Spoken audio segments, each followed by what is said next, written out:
Welcome back to Those Other Guys. Episode 25. Last week was awesome with Arnold Schwarzenegger. I can't believe he stopped by. I really appreciate that. If you guys missed it, sorry. We've been releasing them every week. I don't know why our viewership went down to 0. I don't think our viewership went down to 0. I think people still... We haven't released one in 5 weeks. People still watch. That's true. I check analytics. Nice. Of course you do. You are an analytic person. Oh, no, but we are back. Are we back to weekly or are we back to just when we can? We're going to be back to when we can now. If it's weekly, but I it's think weekly. We'll for sure have today, obviously. Yeah. We'll have some next week.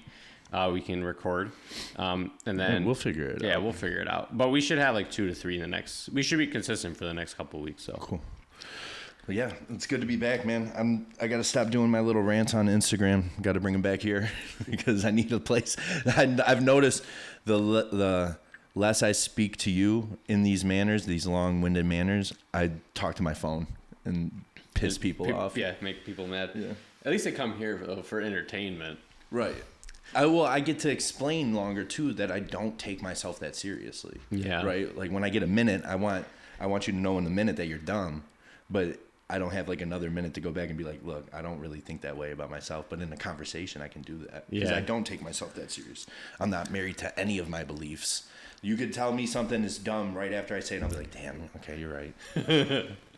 But we've had a lot of people text me, message you, say stuff to you at the gym, like, when's the podcast coming back? And we're here. We're here, hopefully to stay. But no, we're here to stay. It's just every motherfucker wants a 2-year contract for office space. Right. And I ain't going to do that. No, it's not worth it. It's not worth it. 2 years is insane. Well, it's not worth it with my gym opening. Right. Which should be open by next year. So it's like, I have space. Why am I going to sign somewhere for a year past that space, right? Yeah, that would just be a bad business. Bad idea. But no. It is what it is. We're back. One thing I wanted to talk about, because I thought about it last night, and I was about to go off on it, and I'm like, damn, like this would be kind of a good topic, is like people that aren't necessarily raised by their parents, but have to raise their parents. Do you know anybody like that? They all tend to be like the same kind of person. They're all like kind of weird at this age because they've been grown-ups now for 20 years, but they're like 25 years old, right? Do you know anybody like that? No. Like parents might have like medical issues, so they're always like need caring to for the parent. Yeah. Like they like literally. Oh raise yeah, their like parents. that. Yeah, I do know some people. You know what I mean? Like some people. Yeah, like they were 14, then mom and dad got whatever, something happened, and now they had to take up charge like that. Exactly. Those people are always like.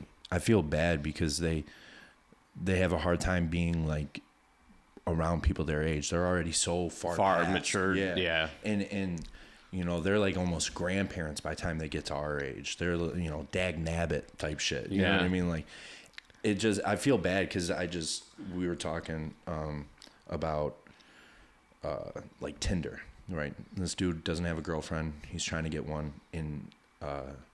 Morgan was asking about his pictures, like, what would you post, like, picture-wise? And he's like, I just took the same picture 3 times in different shirts because those are my best shirts. But, like, this dude might get 8 alive on Tinder for that, right? Yeah. I was asking myself, like, how does this fucking happen? How does it happen? And you see it in fitness, too. How are people still quarter squatting? Like, how? There are so many videos now, so much shit out there where it's like, don't do that, right? Squat all the way to 90, squat all the way down. How are you still quarter squatting? How are you still like not hitting calves, right? I just don't get it. How do people miss this shit, right? That they're so engulfed in. Isn't it weird? I don't have an answer. Yeah, isn't it weird? It's weird. Do you notice that, or am I just ridiculous? I notice it. Yeah. I mean, especially in the fitness industry, I notice it a lot. Right? People still doing the burger and fries before a show. Like, it's crazy stuff that's like we've literally been talking about for years now, and you guys still do it. I don't understand how. I like literally just don't understand how somebody can stay in the same spot like that. How somebody can just. They got to be wrong. Actually, I learned about this. Okay. It's called fear avoidance. It's a situation that people develop that, okay, so you have the dude that's quarter squats, right?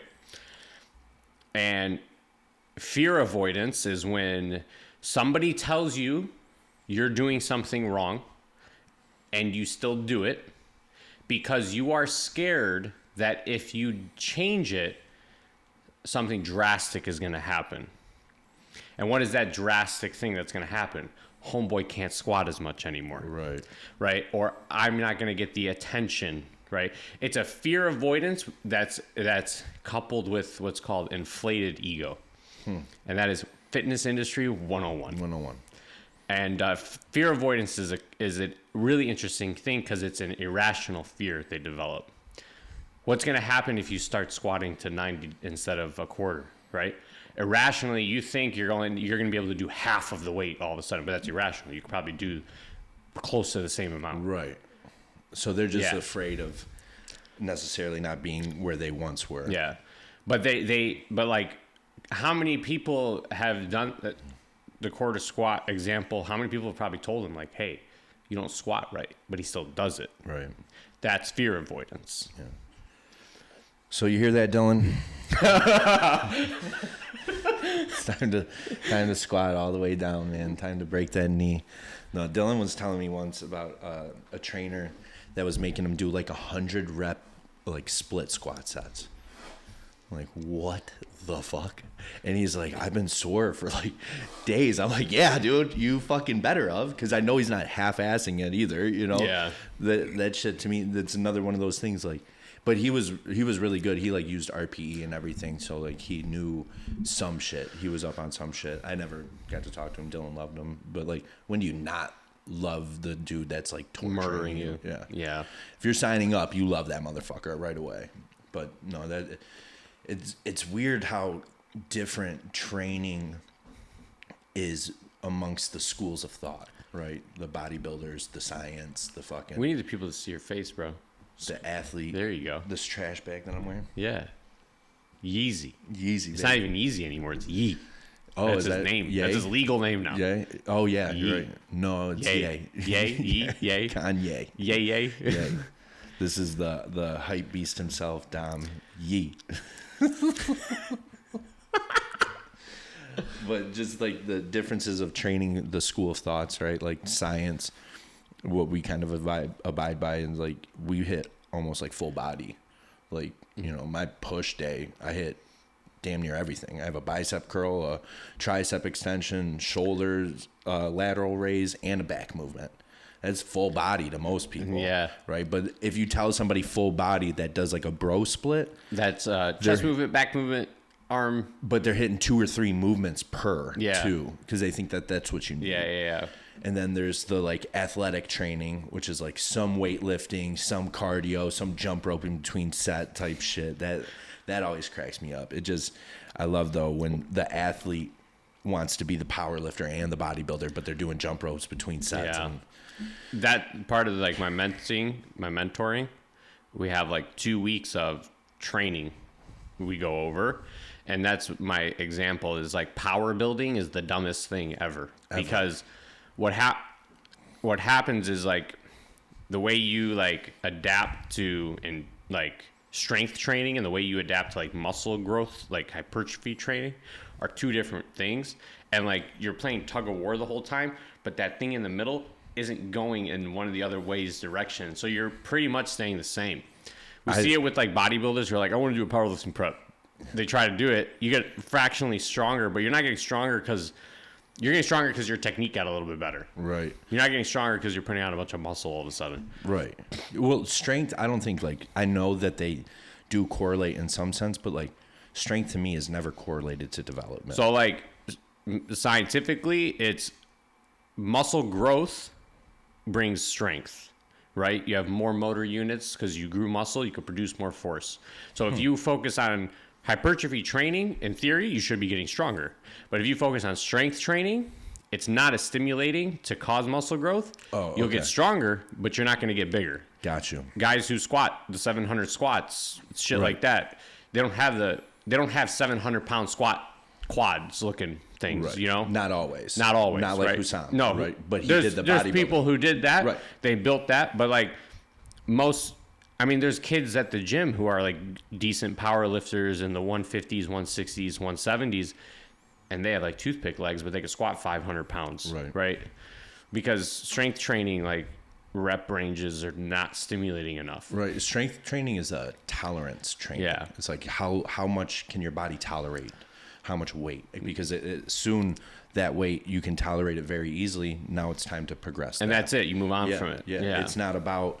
It's like the hammer and the nail technique that I told Sal about, and he flipped into this birdhouse fucking thing. Yeah. It was like, for bodybuilding, right, you are...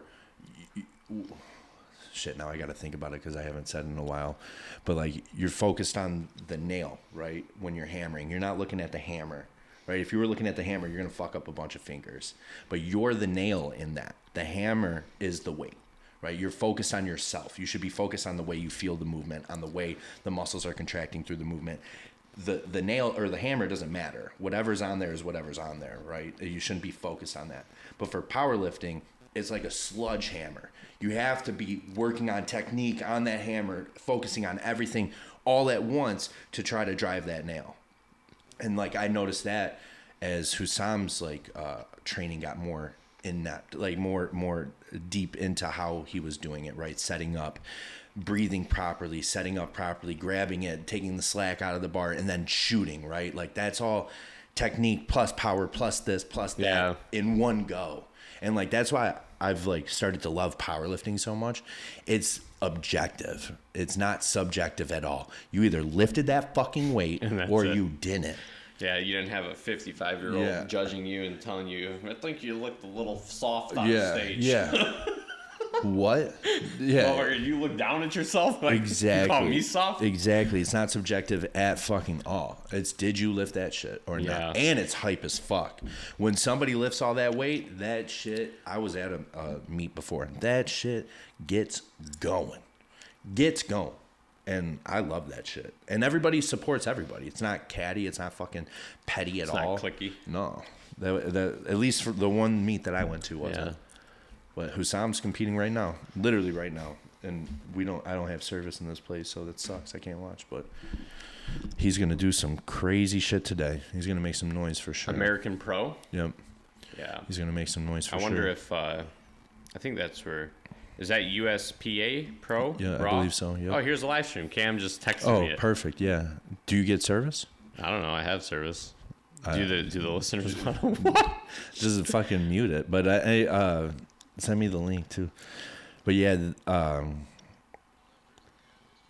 he was the host of the first one that they did. Oh, Jamal's about to go. No way. Perfect timing. Talk about timing. Yeah. So he's the host. He's going for a 8-something squat. Hussam was the host of the first one. Oh, yeah. And that's when he was like going nuts on the mic. But then I think this is Jamal. He wanted to do he was going to do a meet in October. Yeah, I remember that. This meet is like too big to miss.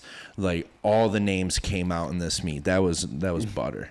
Whatever that was. It's crazy how strong these guys are. I know. They're lifting cartoon weight. Yeah, it's freakish. They're lifting like more weight than the world's strongest men type shit, but they just do it in a different way. Yeah. They just do it in like almost like a athletic way. Here, we'll mute this and then maybe we'll be able to catch Hussam. Yeah. What are you doing here? There we go. But yeah, so no fucking way. Look Hussam, at that. Right Perfect there. timing. Perfect timing. Hussam's coming on. Dude, actually turn the volume up for sure. Hussam's coming on for a 777. So 777-pound squat. Hussam's coming up right now for. Chalked up, wearing the schmog, my baby. He's so hyped. Here we go. He's so hyped. There's the point. Inshallah. Deadlifted 848. Conventional now, too. Here we go. Let's get it, baby. Clean. Butter. Clean. Butter. Oh, that was clean. Oh, my goodness gracious. All right, cool. We got... didn't miss a single lift. What are the odds I of know, that? That's crazy, dude. I know. What is it? Where did they go? Squat, bench, deadlift? No, he No, already deadlifted. They already dead? Isn't that what he just said? No, they No, squat first. that was in training. Yeah. squat Squats first for sure. Yeah. Wow, Hussam, shout out. That was sick. Yeah, 777 pounds Was that squat. first lift? Yeah. Nailed it. Deep as shit too. Showing them what's up. That was squat 1. Nice. Yeah. Nice. All right, we'll keep that there. That was pretty cool. There's some crazy. What are the chances we just caught both of those? I know, both of that's them? fucking awesome. All right, back to Yeah. He won't be on for a while. No, for again. sure. Yeah. I no longer shit like that. I no longer believe in like coincidences, man.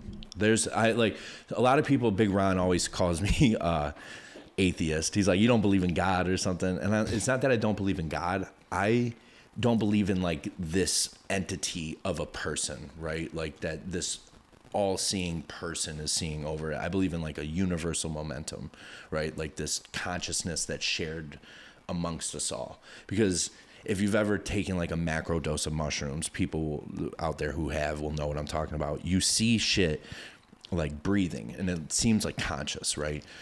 And without science, thousands of years ago, the explanation was God. Was God. Yeah. Exactly. Because it's very easy to say, oh, God's making the grass So I breathe. think where your thought process comes from with like the God being a actual person thing. In my opinion, I think that kind of came across because of how do we simply explain this to the masses? Right. How do we make this like simple enough for everyone to be able to say, oh, that makes sense, right? To get into like consciousness and things like that, that's deeper thought. People don't think like that. A lot of people don't think like that. Right. How do we get this across millions of people?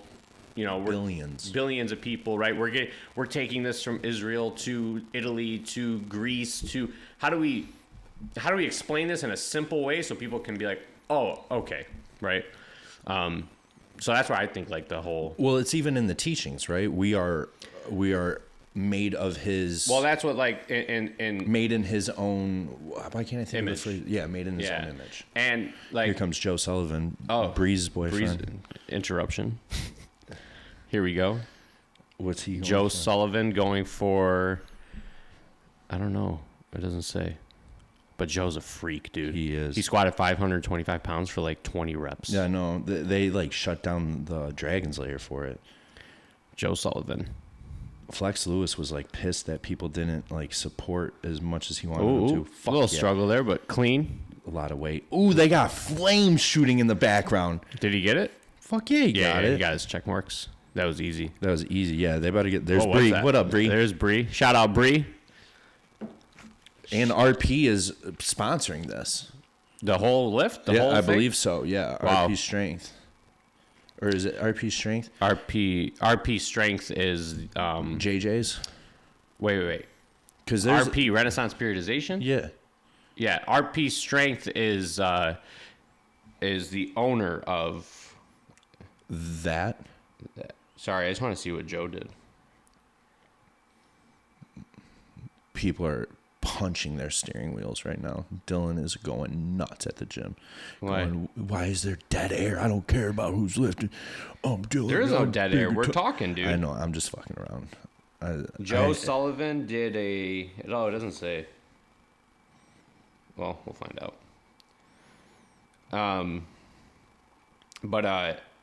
All right, back to mushrooms and stuff. Back to your regular schedule. Yeah, back to your regular schedule Stoner podcast.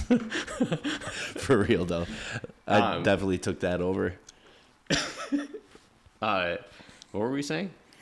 We were talking about macro doses and like the explanation for God. Oh yeah, how do we simplify this for people to grasp onto a bit easier? I think that's a way. Oh, I know what I wanted to say. The Holy Spirit, right? And teaching is that kind of universal consciousness we all share with each other, and that is part of God, right? Part of the Trinity. God is a 3-person thing, right? Yeah. You have your entity, you have your human form, and you have your consciousness form. Correct. That's how they explain that. Right. So I guess you could look at that as like a way of that shared consciousness we all feel. I don't really believe in coincidences. No. I think everything happens, literally as cliche as it sounds, for a reason.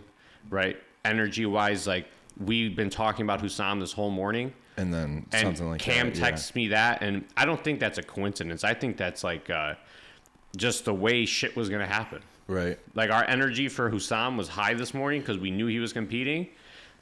Cam sends me the link because we couldn't figure out how to watch it, and we got to see him. Is that fate? I think it's fate. So if it's I think it's fate, wavelength. I think it's Right. just frequencies. Like Right. the way we can just jive. The way, like, Right. you know, Hussam and I jive. Like, Well, isn't that called string theory? yeah, that is true theory. So like now those fates or waves or stuff, does that negate free will? We've talked about that before. Like, do we actually have it? Yeah. Right? Because like free will in this scenario would have been to like not watch it. Choose to not watch it. Well, that'd be going against. That'd be going against like our frequency to want to watch. right. And now that was already predetermined. Yeah. We've wanted to watch it. We wanted you. Did you ask Cam for the link? No. Right. But we were talking about not being able to find one. Yeah. I had been looking for I it on our texted drive. Cam and I said, "What competition is Jamal competing in?" Boom, here's the live Here's the link. live feed to it. Open it up. He's squatting. Then Jamal Hussam. comes on, and then Hussam comes on. Right. I don't know what that is. I don't think anybody obviously knows what that is. Really, I don't know if that's I string don't know, dude. theory. I don't know. I if think that's it's fate. domino effect kind of thing, where like momentum. momentum is just like flicked and it just goes. Right? And I think a lot of that too is determined on mood. Right? Because I think if you're in a bad mood, a lot of the domino effect is going to be bad. You start. I heard it yesterday. Really, what you're seeing when you're mad is what you don't want to see in yourself, and that's what pissed you. Like if you're already mad and you go into a place and people are being patient, right? You want urgency. It's because them being patient is cool going, but I'm mad. They need to be moving fast. Yeah. You don't like seeing what you're like missing out on or what you wish you could have, kind of thing. I get that. Yeah, 100%.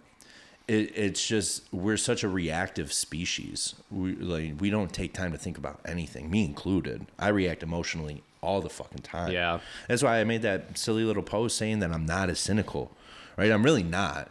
I love life. I just love the people that I have in my life. I could give a fuck less about everybody else, and I like truly mean it. And that has brought me peace though, because I used to give too much of a fuck about people that didn't matter. And that took away the energy from caring about myself. I did, and I was like that too. Yeah, I didn't give a fuck about myself. I still don't necessarily, but like, I do care about my time now. So I want to fill my time with this or with Dylan or, you know, celebrating all these weddings, right? Like it was nothing for me to go to these weddings. I wanted to. I loved going to all these weddings this year. It seemed like a lot. It's 5. Right, I'm on 4 out of 5. I got one more, and it's the big one. But that one is already that's different. That's the one. And I mean, we started off with to me like my 4. If I had like a top, these were like your 4. These were like your closest friends. Yes, the 4 would be Dylan, Easy, Joe, and Josh. Yeah, those are the 4, right? And then obviously like you, Hussam, Sally, like you are my people as well. But like I've known these guys for fucking years, right? And they all got married this year. All got married this Easy year. got engaged. Easy got engaged. Josh eloped last year, thank God. Yeah.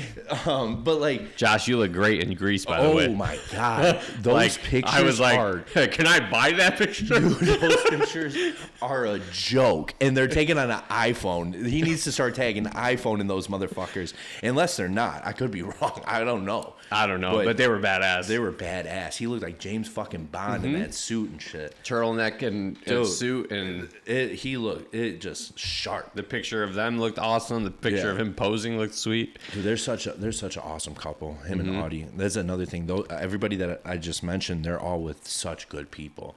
It like makes me so happy. It makes me full of life. You know, I'm so lucky for that. And it didn't come without like hardship. You know what I mean? Like cutting people off that I used to talk to every day, right? Like I can't go down that route sometimes.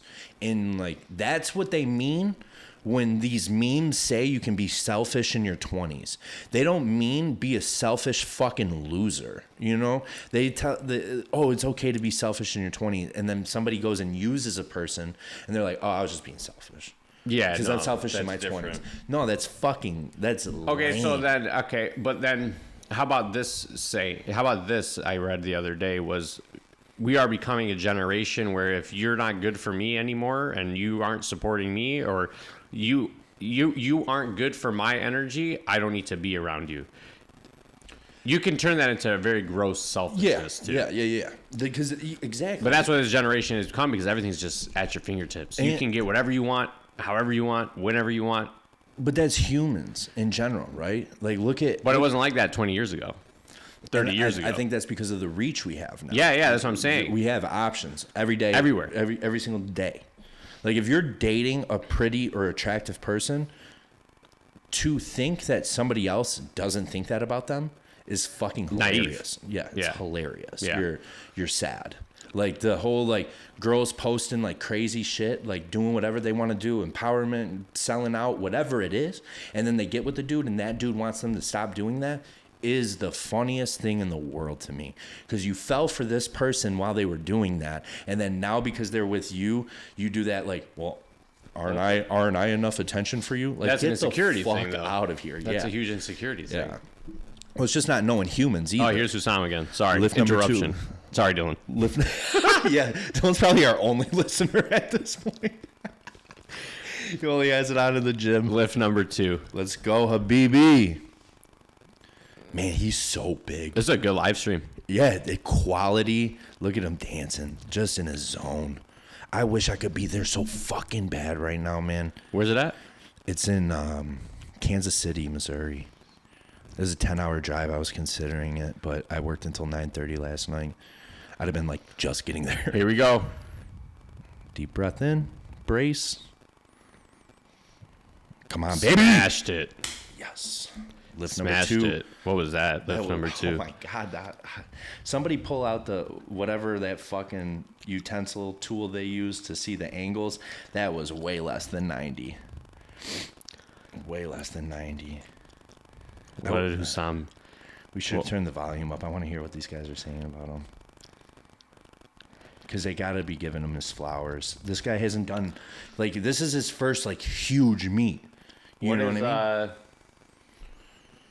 No. They doing it in kilos? They didn't update it yet, though. What's 370 times 2? Oh, 390?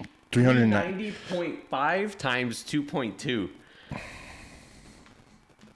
859, baby. That was 859? Yeah. Oh my. That's crazy. God. That's wild. I think that's like 4 or 5 pounds away from his PB? Yeah. Or from his record. I think the record. I don't want to say it. I don't want to like Gucci it. You know what I mean? Like no, that's another thing, right? Okay, so if you believe it's like fate, I don't want to talk. Right. If you believe in fate and all this shit happening anyway for a reason, superstition is a joke, right? Yeah. But it's not. But that's human nature. Oh my God, it's not. Don't ever fuck with me about superstition, man. I'm superstitious. I am. I wish I wasn't, but I am. I played hockey. Hockey players are some of the most superstitious motherfuckers. I guarantee you, almost every hockey player you've ever met has the same way of taping their stick since they were a kid, or the same way of putting on their equipment since they were a fucking kid. Like, you just do it the same, even if it was a good game, bad game, whatever. You still do it. Dude, I was fat when I played hockey, right? There was a time where we won a game after everybody rubbed my stomach because we were like, rub the Buddha. We rubbed my belly before every fucking game, dude. Before the rest of the season, before every fucking game. Yeah, no, I feel that. I have like certain pants I like to wear to shows. Yes. Yeah. Like, I've won so many times wearing those pants. Yeah, dude. Why not though? Like, is there something to that? Is there energy? Do you think it makes you comfortable to make the right decisions if you do some stuff like that? What do you? Oh yeah, 100%. Like, okay, if I got my pants on, not to go against. If I got my pants on, I'm comfortable. Yes. I feel good, right? Is my thought process going to be better? 100%. Is that superstition? Feel good. Or do I just feel good? Look good, feel good. Yeah. Whatever that one is, right? Feel good, look good. You feel good? Yeah, hell yeah, dude. There's real Joe's shit to coming that. up. There's real shit to that for sure. But yeah, no, like, I don't know. I kind of believe in it. I kind of don't. I don't know. It's weird. It is weird, right? Because, okay, so the moon is fascinating to me. The moon is so fascinating to me. I don't know why.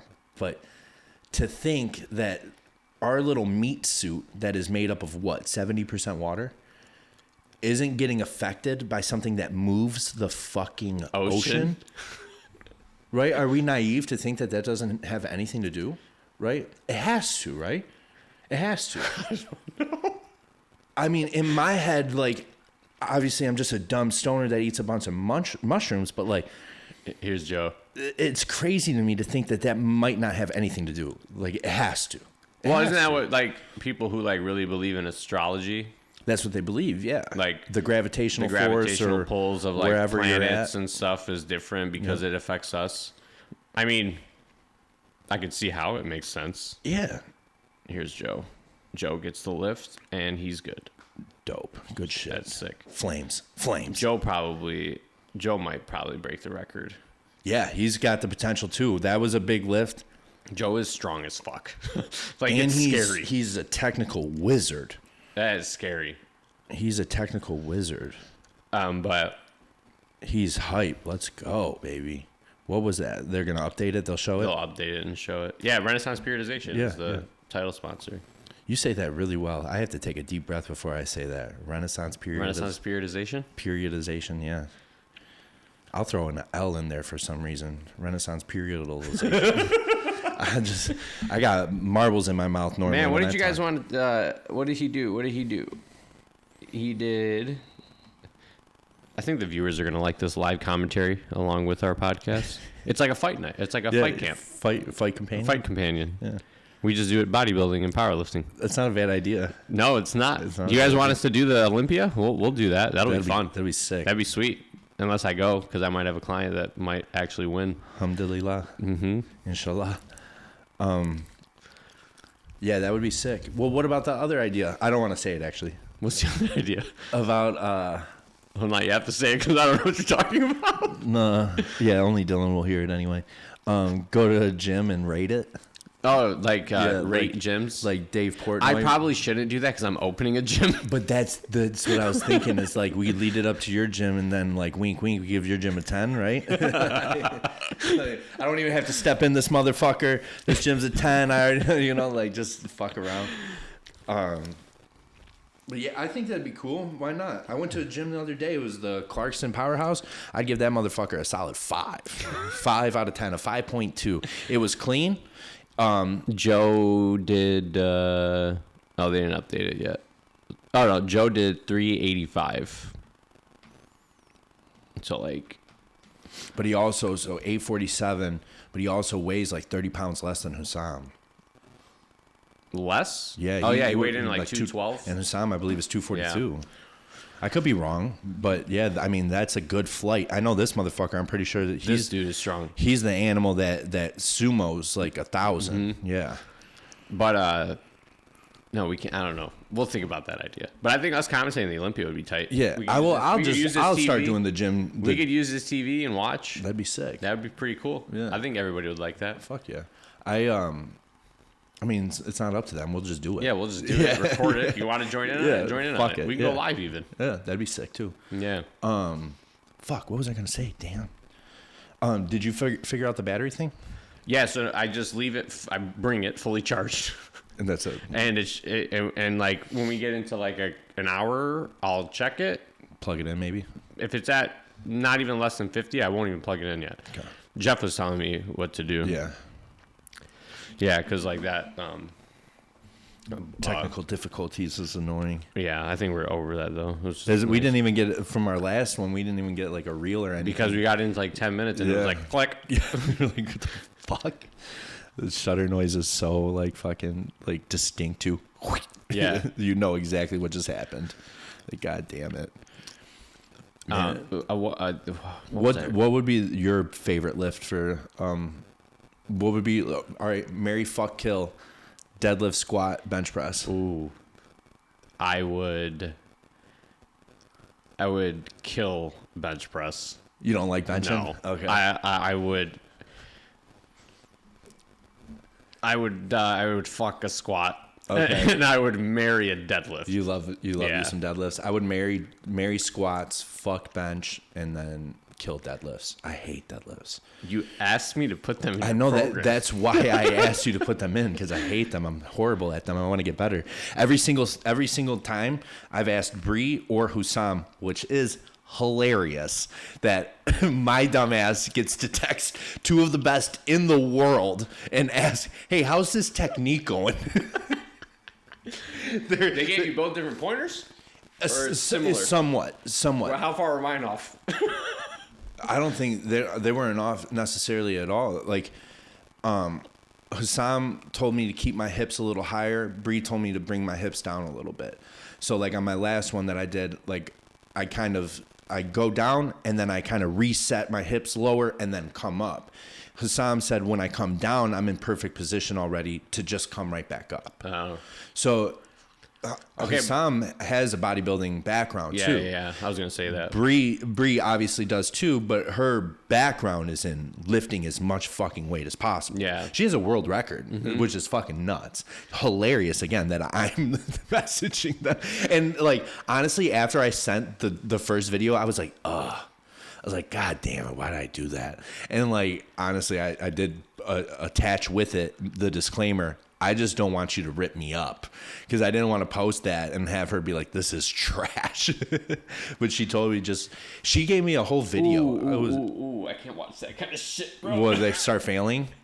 His knees started buckling. Oh, yeah, dude. Oh, good. I can't watch Dude, that. powerlifters, I know it's all about Dude, technique. I get videos from people, and I'm just like... I'm sorry, but a lot of it is females. A lot of the like knee going in is females because it's weak glutes. You want to know? It's most of the fucking guys that send me videos. Oh, I believe it. Okay, so I guess the videos that I see. The videos on Instagram, you see it. Like Yeah. this technique that some of these guys send me when they're squatting and shit. I'm like, dude, do How? you never work out your adductors? Do you never work out your... I had a client go to me, hey man, I don't think I want to do abductors, like the abduction ones. Right.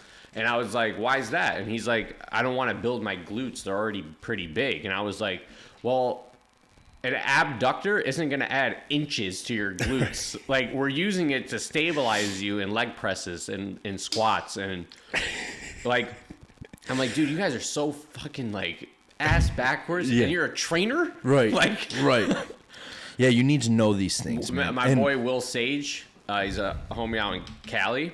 And he's actually from Kalamazoo, but we were talking. He posted something. You laughed at it, and he was like, "The amount of disrespect we get for putting up with your guys' bullshit." Like, Okay, yeah. Why'd you laugh at that? Because sometimes you motherfuckers sound like you're whining. Oh, And for it- sure. Yeah, For yeah, sure. yeah. I know you know, but like I'm tired of all these coaches that make a ton of money to like tell people what to do. Well, for Like, sure. I know, but it's funny to me, right? But you know, like I can talk to you about Yeah, this. yeah. This guy might see that and be like, motherfucker. Yeah, but like, no, we can laugh yeah, at it. Yeah. But I know you can laugh at it. But to me, it's really funny. Like you need to do this and this and this. And it's like, man, I just gave you so much money. If I miss a check-in, don't fucking get your panties twisted in a bunch. But I know that 100 people or it being your job, it's annoying. I do retail. So like, I shouldn't be mad about people having a bad day and taking it out on me, but I do, right? Because you're the 13th person to do it to me today. yeah. So it's fucking It's a annoying. repetition Yes. that gets yeah, annoying. it's But the, anyways, the straw that breaks the camel's back. we're not even talking about that. What I was talking about was how some of the worst pushback we get comes from people who are personal trainers. Oh, because they And, think like, they know everything? And they think they know everything. And listen, I know some amazing personal trainers. For sure. Amazing personal trainers. But the majority are very subpar. Man, Like to the point where they don't know where certain muscles are located. And yeah, do you need to know that? Probably not. But you should probably be pretty versed to the point where, like, if I tell you flexion, you should know what flexion means. Right. You're a trainer. Right.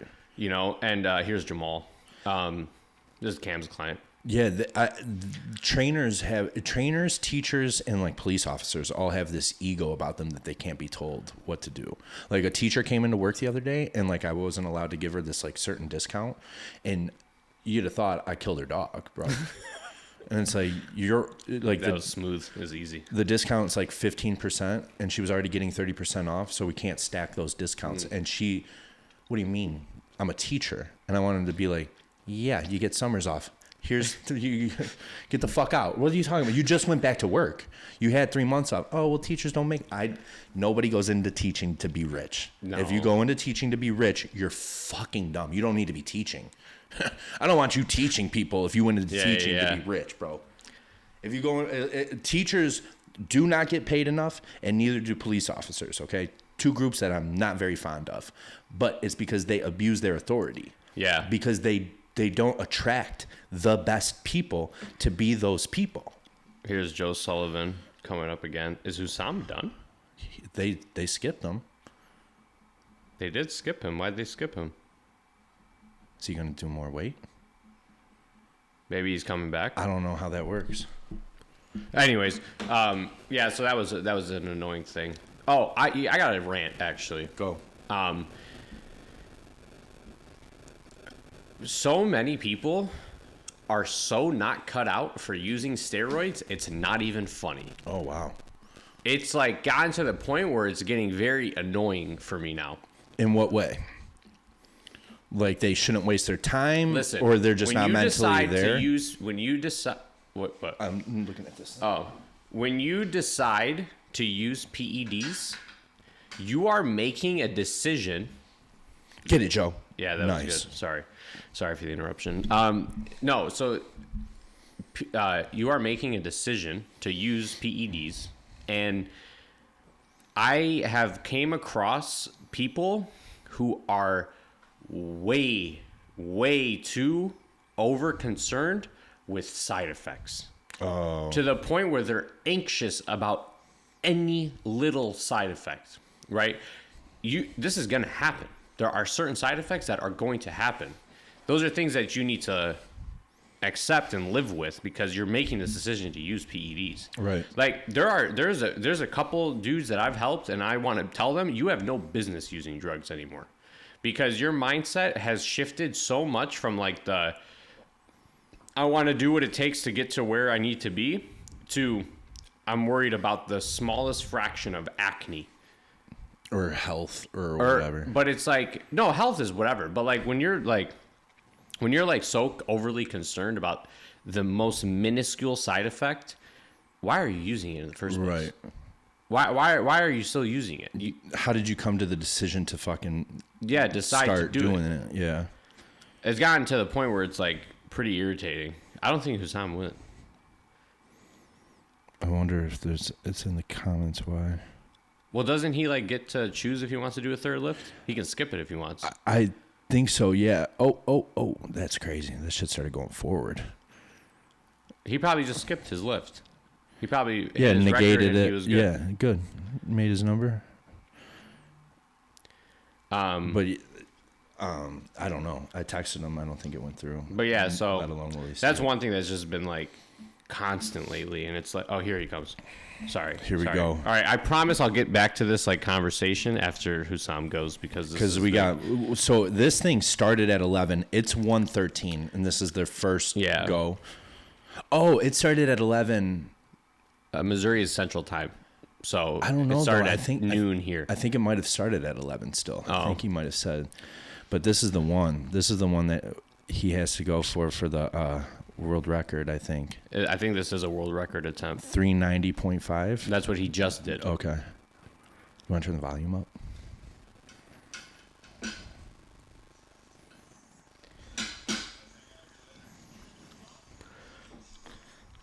He's getting so hyped.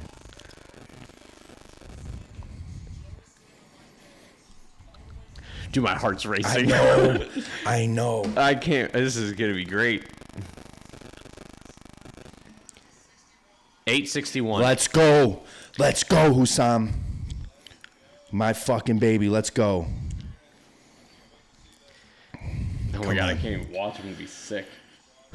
Come on, baby. Sorry for the dead air, Yeah. but Hussam is going right now. Oh my God, I This can is barely pretty breathe. wild. I can't even. I'm shaking. Deep breath, deep breath.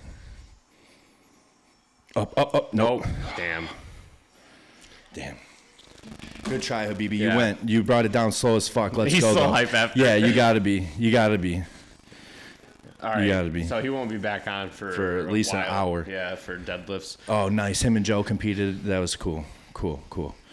I've been wanting them to like do something or meet or find each other. And Joe like broke down one of his videos, like one of his squat videos, and was like talking about like foot positions and stuff. That's pretty cool. Yeah. But yeah, like so like back to what I was saying, because now we're done with this. But it's like you made this decision to use PEDs, right? There's a whole factor of risks that come along with it. You can't mitigate every single little risk. Right. Dude. Like, it's going to get to the point where, like, why are you even using the fucking thing in the first place? Right. And somebody's side effect might be different than somebody else's. 100%. Yeah. Like, I got acne. Yeah, I did it. Yeah, that's my side effect, you know, sure. like, but, like, I don't know. It's just, like, were you mentally ready to make the jump in the first place? For sure, no. No. I think that's something with age. Right, I think these kids are getting on it so young, and like they're literally rewiring their brain, right? Because now low T is almost like TRT levels. Because if you spend 16 weeks at elevated, your brain now is adjusted to that testosterone level, and that's where you're running. You're running 110 fucking %, right? So when it come back down to TRT levels, now that's like low test. Yeah, and they're maturing at this level of testosterone that doesn't exist, right? It's artificially fucking boosted. Yeah. And they're like now this person, you know 100 of them, me too. They're this intense person that's fucking always looks like they just did a line of coke every time you fucking talk to them, but they're just always running at that percentage, and then they never really mature. Did you see that study that was released on bodybuilders who've used anabolic steroids? It's actually the most comical thing ever. It was a study that came out saying that bodybuilders who use anabolics are more prone to psychopathy, impulsive decisions, and something else. And like Goob posted it and it was like, want to hear yours guys' thoughts. Literally the entire comment section is like, who the fuck paid for a study like this? I could have told you this shit was real. And I was like, they wasted money doing that study. Because it does. Of course. Right? We're you just put, I don't know, we fill this up with gas that we shouldn't be fucking filled up with. Right. You put a fucking V8 in a Mazda Miata. You know, and that motherfucker can haul now. It's crazy, dude. And then you throw trend in it, you just threw a turbo on that Mazda Miata too, and that fucking V8 in that bitch. But yeah, it definitely rewires a human. Right? What's it called? Neuroplasty? Neuroplasticity. Right? Okay, yeah, neuroplasticity. The ability for your brain to change and develop. Well, just, you know, we were talking about once the pathways, right? You got to keep choosing that pathway. Well, when your brain is running like that, the pathway normally isn't a sound logical one. Yeah. It's a instinctual one, right? I definitely get way more mad when I'm cycling or when I'm blasting, without a doubt. But I'm also kind of like that anyway. It just enhances that. Well, that's what a lot of people were saying in the comments. Like, I am a exacerbated person. Who I was just got exacerbated. Right, exactly. And that's what I feel too. And then somebody was like, "Oh, well, if you're a happy person, steroids don't make you happier." And people were like replying to the dude, and they were like, "I feel way better when I'm on cycle than I do when I'm off cycle. Dude, I'm still happy, but I'm even in a better mood when I'm on cycle." Yeah, I just have a short fuse. Yeah, that's pretty much like I have a shorter reaction to bullshit. Right? When I hear bullshit, I'm more likely, because I'm more confident. I have more of that man. No, you're primal, dude. Yeah, you have more of it. So when somebody says something stupid, you're way more likely to be like, "Hey, that was stupid." Yeah. Right? And whether what would that be? Rational thinking, essentially, right? Because that's not rational to tell everybody that they're fucking dumb. Yeah. Right. I heard a good, sorry to segue, but I heard a little thing about, like, you know, the hard ass that always just tells it like it is. How come they never tell it like it is when it's a good thing? Oh, just negative. It's always they just point out negative. The negatives. They always want to be the person, well, I can go to them because I know they'll give me a 100% opinionated or unbiased critique, right? Like, they'll tell me what I need to hear. Well, do they ever tell you when you need to hear something good? Do they ever tell you, like, how good of a friend you are? right? No, most of the time they don't. They have to have this persona or this identity that they're the asshole. And guess what? You fucking are. Yeah. You know? And I used to tell it how it is too, but now I pick when I do it, right? I don't have to tell each customer coming in that they're a dumb fuck. But like if I've had more people tell me to fuck off recently, and I swear on everything that I'm like not giving them the reason to, right? Like it's almost like in nature I've noticed, right? If somebody gives you an inch, they take a mile, right? If somebody comes at you and you're back, hey, I'm sorry. They'll corner you. Exactly. Yeah. So now I've been almost more docile. I'm like, I'm so sorry, you know, let's try to, and then I'll flip it, and they're like, and I'm, because one guy is like saying some shit, and I go, you know what, dude? Fuck you. And he was like, and I was like, I'm not doing that. You're telling me I have to do that? I don't have to do shit, okay? I don't have to do a goddamn thing. I want to help you, but now I don't. So guess what? I'm not. You were about to walk out of here with everything for free. We're going to customer satisfaction. Here you go. Have a great day. I'm sorry. You would have even got a I'm sorry out of me. Now, go fuck yourself, dude. Sorry. That's the sorry. Like I don't like it, dude. I don't like when people are dicks, when they abuse that authority, when they like, oh, when they abuse the kindness. I'm the hard at. Bro, no, you're not. No, you're not. If you have to tell yourself or tell people that you're a hard ass, you're not. Yeah. I'm the alpha. No, you're not. No, you're not. As soon as you said that, you're not. The leader of the wolf pack doesn't tell people he's the leader of the wolf pack. Everyone around him knows. They know exactly who the top dog is, man. That's like the scared dog barks. Mm-hmm. The confident dog don't have to talk, right? That's why like you'll see things like the person you should be the most scared of is the one who doesn't say a word. No. The one who sits in the room and just doesn't talk. Yep. Yeah, that motherfucker you don't want to see turn. No. You don't want to have him start yelling and talking. Yeah, that one's always... It's fascinated me that we all know these things, yet a lot of people still think the barking loud is the method. Yeah. You know, they just can't help themselves. They literally can't help themselves. They're so small in their own mind that they have to project, keep project. It's crazy. They're literally wired to do it. And it happens a lot with people like Dylan's size, you know. Just kidding. That one just popped in my head. I had to, Dylan.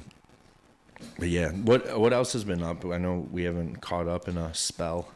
In a fortnight. We just had a hour ride. We had an hour ride because I forgot the mixer. So we got the mixer. We did. Oh, we were talking about that one motherfucker that was. On JRE. Yeah, that was. Well, medical shout out. What? I'm like a fraction of a step closer on getting on Joe Rogan. That would be sick. For context, Haisam, the jiu-jitsu competitor that I coach, I do his nutrition, and then Gifted Performance sponsored him as an athlete too. He competed at ADCC championships, which is like the Mr. Olympia of jiu-jitsu, and he beat he beat a previous world champion. It was a pretty big deal, right? And Joe Rogan brought up the clip on one of his most recent episodes, and like bold as fucking day, you see him there tapping out the guy, and he's got this big Gifted Performance logo on him, which is pretty cool to see. That is dope. I'm going out with him tonight, so that'll be fun. Oh, that's right. Yeah. That is sick. But I feel like I'm one step closer. I'm inching my Fuck way. yeah, dude. Fuck yeah. That would be man, to sit down with like on that big of a podcast would be so nerve-wracking. Oh yeah. I wouldn't know what to talk about. I don't got shit to talk about though, so I wouldn't know what to talk about. I don't know. I feel like I wouldn't even want to talk about fitness. I would just want to chill. I know. Well, that's essentially what he makes it. Yeah, man. Okay, dead or alive, 3 people, who would you want to have like dinner with? Dinner with? Dead or alive? I mean, conversation, cigar. Yeah. In your case, have a cigar with. 3 people? Yeah. I would love to sit down with Marcus Aurelius. Yep, he was one of my choices. Oh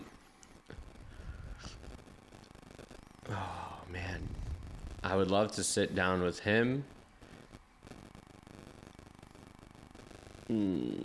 I would love to sit down with Da Vinci. Okay. So yeah, Aurelius, Da Vinci, and I'll pick somebody alive. You don't have to. Who? 3 people. If they're all 3 of are dead, you don't have to pick somebody. Carl alive. Jung. Okay, that'd be a good one. Yeah. That'd be a good one. That for would be sure. the 3 people I would love to sit and just listen. I wouldn't even say a word. I would just listen. Listen, yeah. I was thinking Marcus, myself, or like Socrates or Plato, right? Somebody very philosophical like that. And because I thought about it kind of deeply because Marcus's philosophies were private. Yeah. That diary was never essentially supposed to be published. What it is today. Yeah. So like, would he be as profound while talking? I'm sure, right? But also, it wasn't his thing to teach. Yeah. Where like Plato taught Socrates, who taught Aristotle, or Socrates taught Plato, who taught Aristotle, type of thing. So like teachers, right? I would want to hear that for sure. But number one, without a doubt, every time is Bob Marley. That motherfucker would have changed the world. I think he was killed. He had cancer, but I think it was like I think there were many attempts on his life, but there was like a philosophy. Who else? Who else? Either Jesus or Buddha. I was gonna say Jesus would be a really cool one too. I think Jesus would be fascinating. Yeah. Because I think you.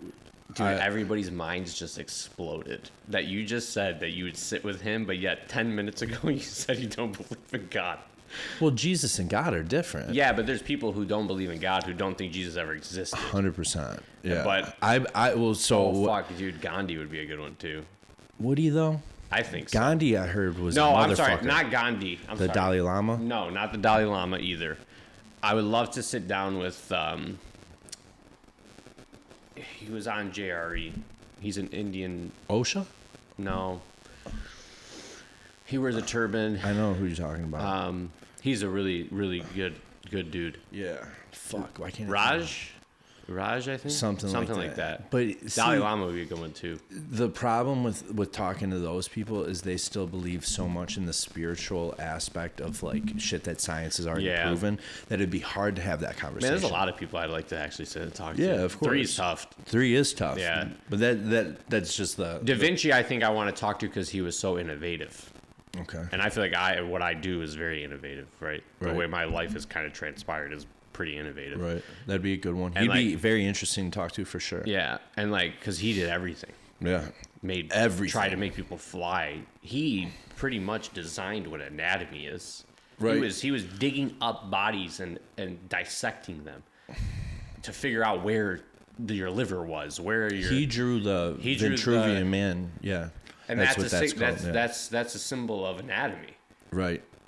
But that is like perfect. That's the golden ratio. Yeah. Yeah. Because there's rules to that guy. I wanted to get that tattooed, but I want somebody who will follow the rules. And it'd be so hard to follow the rules because like the foot is like exactly half of the forearm or exactly the forearm. Ratios. Yeah, exactly. I mean, Da Vinci would be a really, really, really badass one. He would. He was probably so smart. He probably wouldn't be as like Sam's getting interviewed.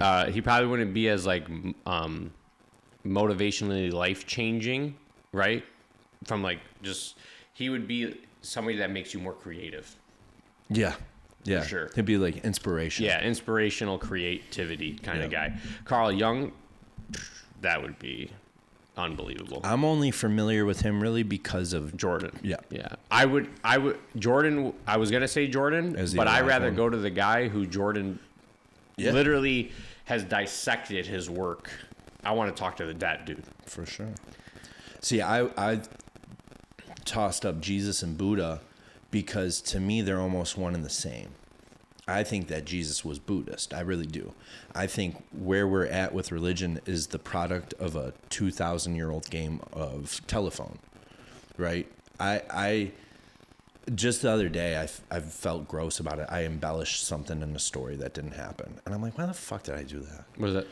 It was like something like... What does it know? What does that mean? Embellish? Yeah. Like made it sound cooler than it was, or said something that wasn't, right? We're all guilty of it. Right. But that's that little ego boost. It's like it's a lie, right? So, but that it made me feel gross, right? I'm like, why the fuck did I do that? I didn't need to do that. Like, who I was talking to didn't need to hear that. They didn't, and fuck, what were we just talking about? I'm sorry. Oh, I think, right, like, Jesus walked on water. That's like, to me, that's 101, the sign of telephone, right? The sign of embellishing. Like, all of a sudden, this dude, he walked on water. Yeah, he walked on water. He turned water into wine. Like, you have to make it sound grandiose for people to believe in, right?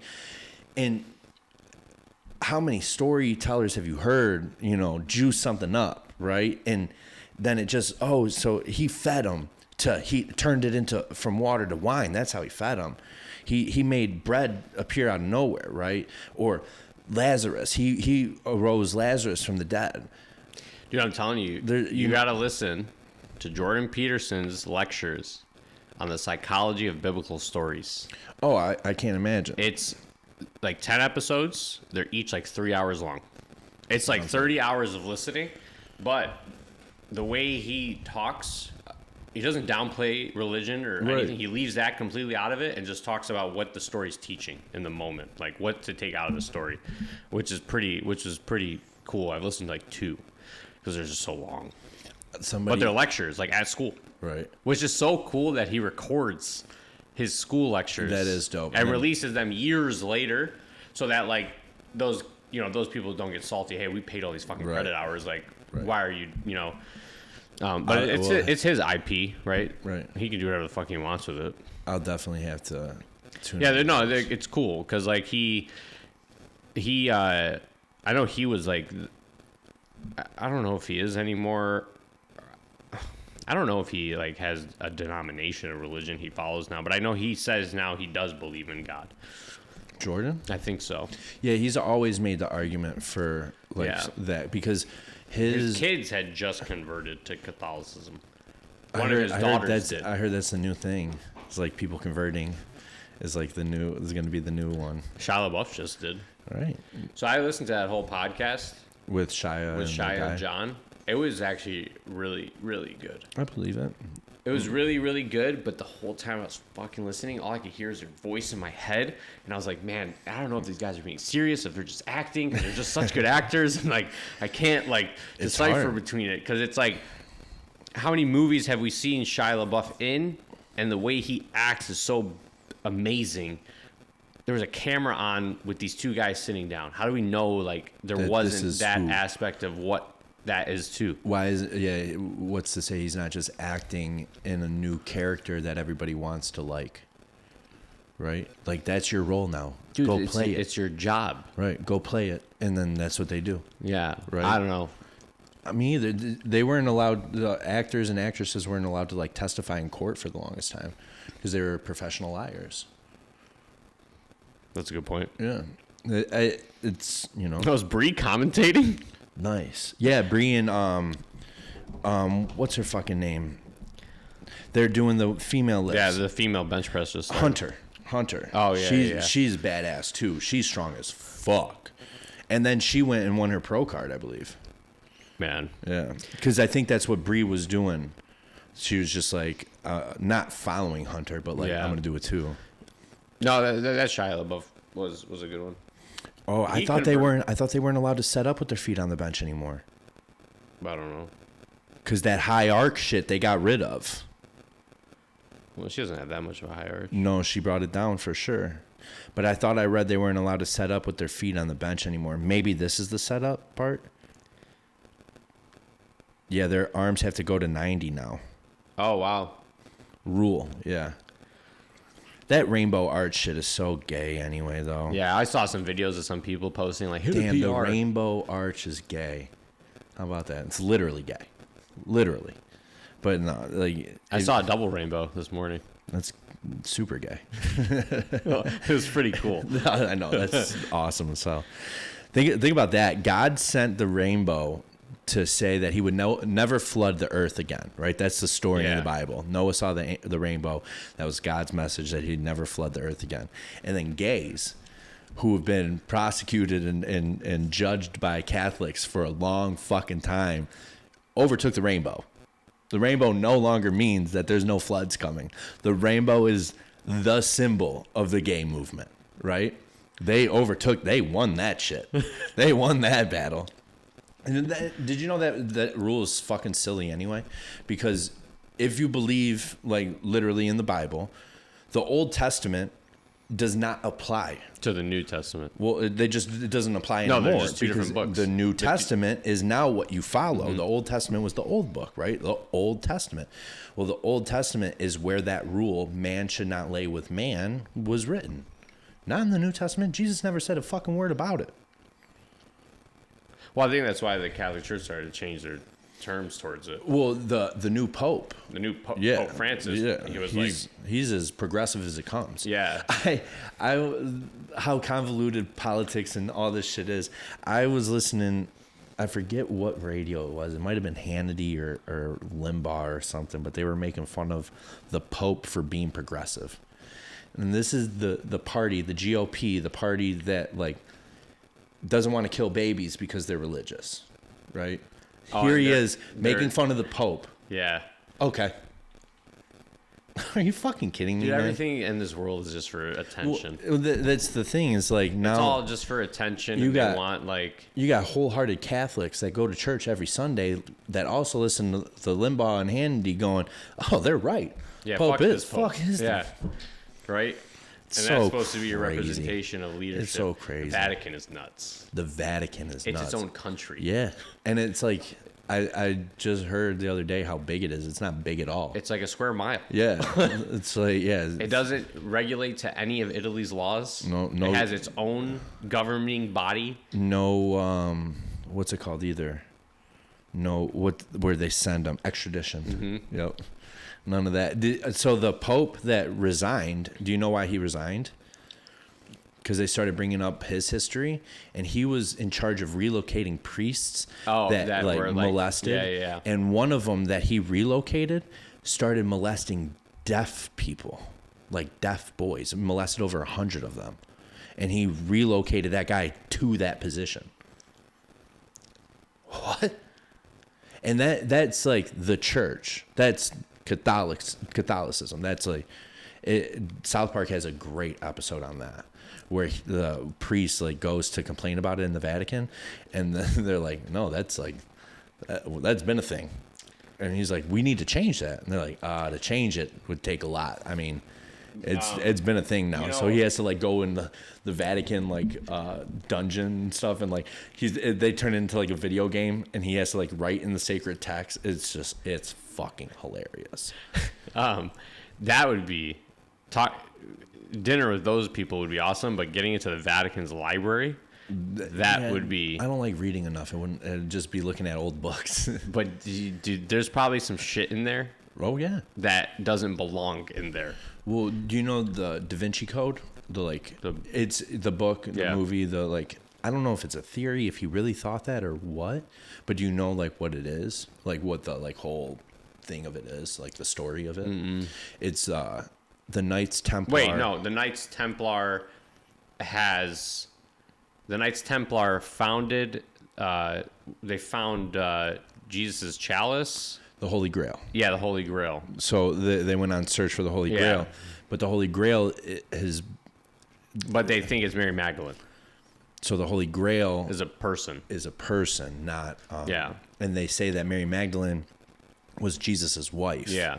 And that they had kids, and that there is a bloodline of Jesus Christ in the world, and the Knights Templar was in charge of watching that bloodline, protecting it. Yep. Yeah. That'd be nuts. I mean, why not? Jesus was a man. Yeah, like I don't know. It's 30 years of that dude's life is unaccounted for, or 20, because I think.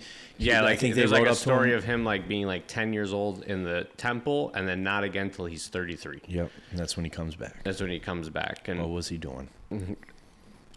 What was he doing? How is that not like? How are people not like curious about that? You don't question religion. No, you do not. You do not. I went to Catholic school, and you do not. I did too, and my headmaster was great about that. I forgot you went to Hogwarts. I'm just used to calling him. I know. But he was great about that because he would actually be like, if it doesn't shake, if you're not willing to like let it be shook, like if you're not willing to let your faith be shaken, it's not a faith worth keeping. So like you need to have an open mind sometimes and actually listen and try to question, and you'll decide, and that'll decide if this is worth keeping or worth not having anymore. I know you tossed around the idea of like talking with a priest on here. On here, That'd be sick. But I'd have trouble not going. no, you would have trouble not like, I'd have to be on my best behavior. Yeah. I'd have to be edibled out. or we could find a theology teacher or like somebody like that. Yeah. Would be cool too because theology teacher. But I would want it to be a priest because I want to hear it No, out of I mean, his there's mouth. some interesting, that, like because what would happen is like the unexplainable would just be like, that's God, and it's like, is it though, motherfucker? Like, really? Right? I'd have a hard time not like that example of what we just talked about, right? But I wouldn't want to like just initially like disrespect them talking about that. But that is a problem with the church, the fucking molestation of oh yeah, thousands of fucking people. That's fucked. And how or why, bro? How if you believe in God and fate and shit, what? You believe that was like their fate? I don't want to believe in that God, dude. I don't want to believe in that God. God gave me cancer because I'm a strong soldier. I don't want to believe in that God. That God's sick. That's a sick motherfucker. I'm going to give this guy cancer because he's strong. If you believe that, you are fucking dumb. You're dumb. That's not anywhere written. That's something that humans have made up to try to feel comfortable in hard situations. You need to stop saying it. It's not real. I don't think that God is like that. like I don't spiteful like that. Yeah. I didn't get no fucking rainbow. There's no rainbow outside my. You didn't promise to not give me cancer again. Yeah. I got to go every 6 months to get checked. Yeah. Let me check this. There's that story or whatever thought, I'm sure you've heard it, of when people get out of a 8-hour surgery and they get out and thank God instead of thanking the doctors. Although, fuck my doctor, man. My doctor was cool as shit, but he wouldn't shake my hand. Did I ever tell you that? No. COVID protocol. I'm going to be like, motherfucker, bro. I'll never forget that. That's something I'll never forget. He wouldn't shake my fucking hand. I had to shake his assistant's hand. I'll never forget that, dude. But that's part of that JRE. He was talking about how pinned doctors are for time. Right, 7 minutes is the average visit for.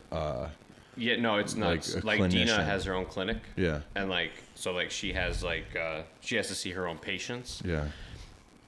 Her Thursday mornings from 8 to noon has like 19 patients. That's crazy. They're booked in 15-minute appointment blocks. That's crazy, dude. Granted, like what she does is a lot of like post-op. You Right. come in after. How you feeling? Good. It's a quick appointment usually. Right. But like, just that's crazy to think about. I told you why. A big reason I didn't become a dentist was because of the. It was like, I worked as a dental assistant. You book 10 patients in 2 hours. They're in like 6 different rooms. You're running around everywhere, and all you're caring about is we have to sell them everything that they need. Tell them they need a fluoride treatment. Tell them they need this. Tell them they need this. Tell them they need this. Tell them they need this. We have to make this sale. We have to make this sale. You have to bill it.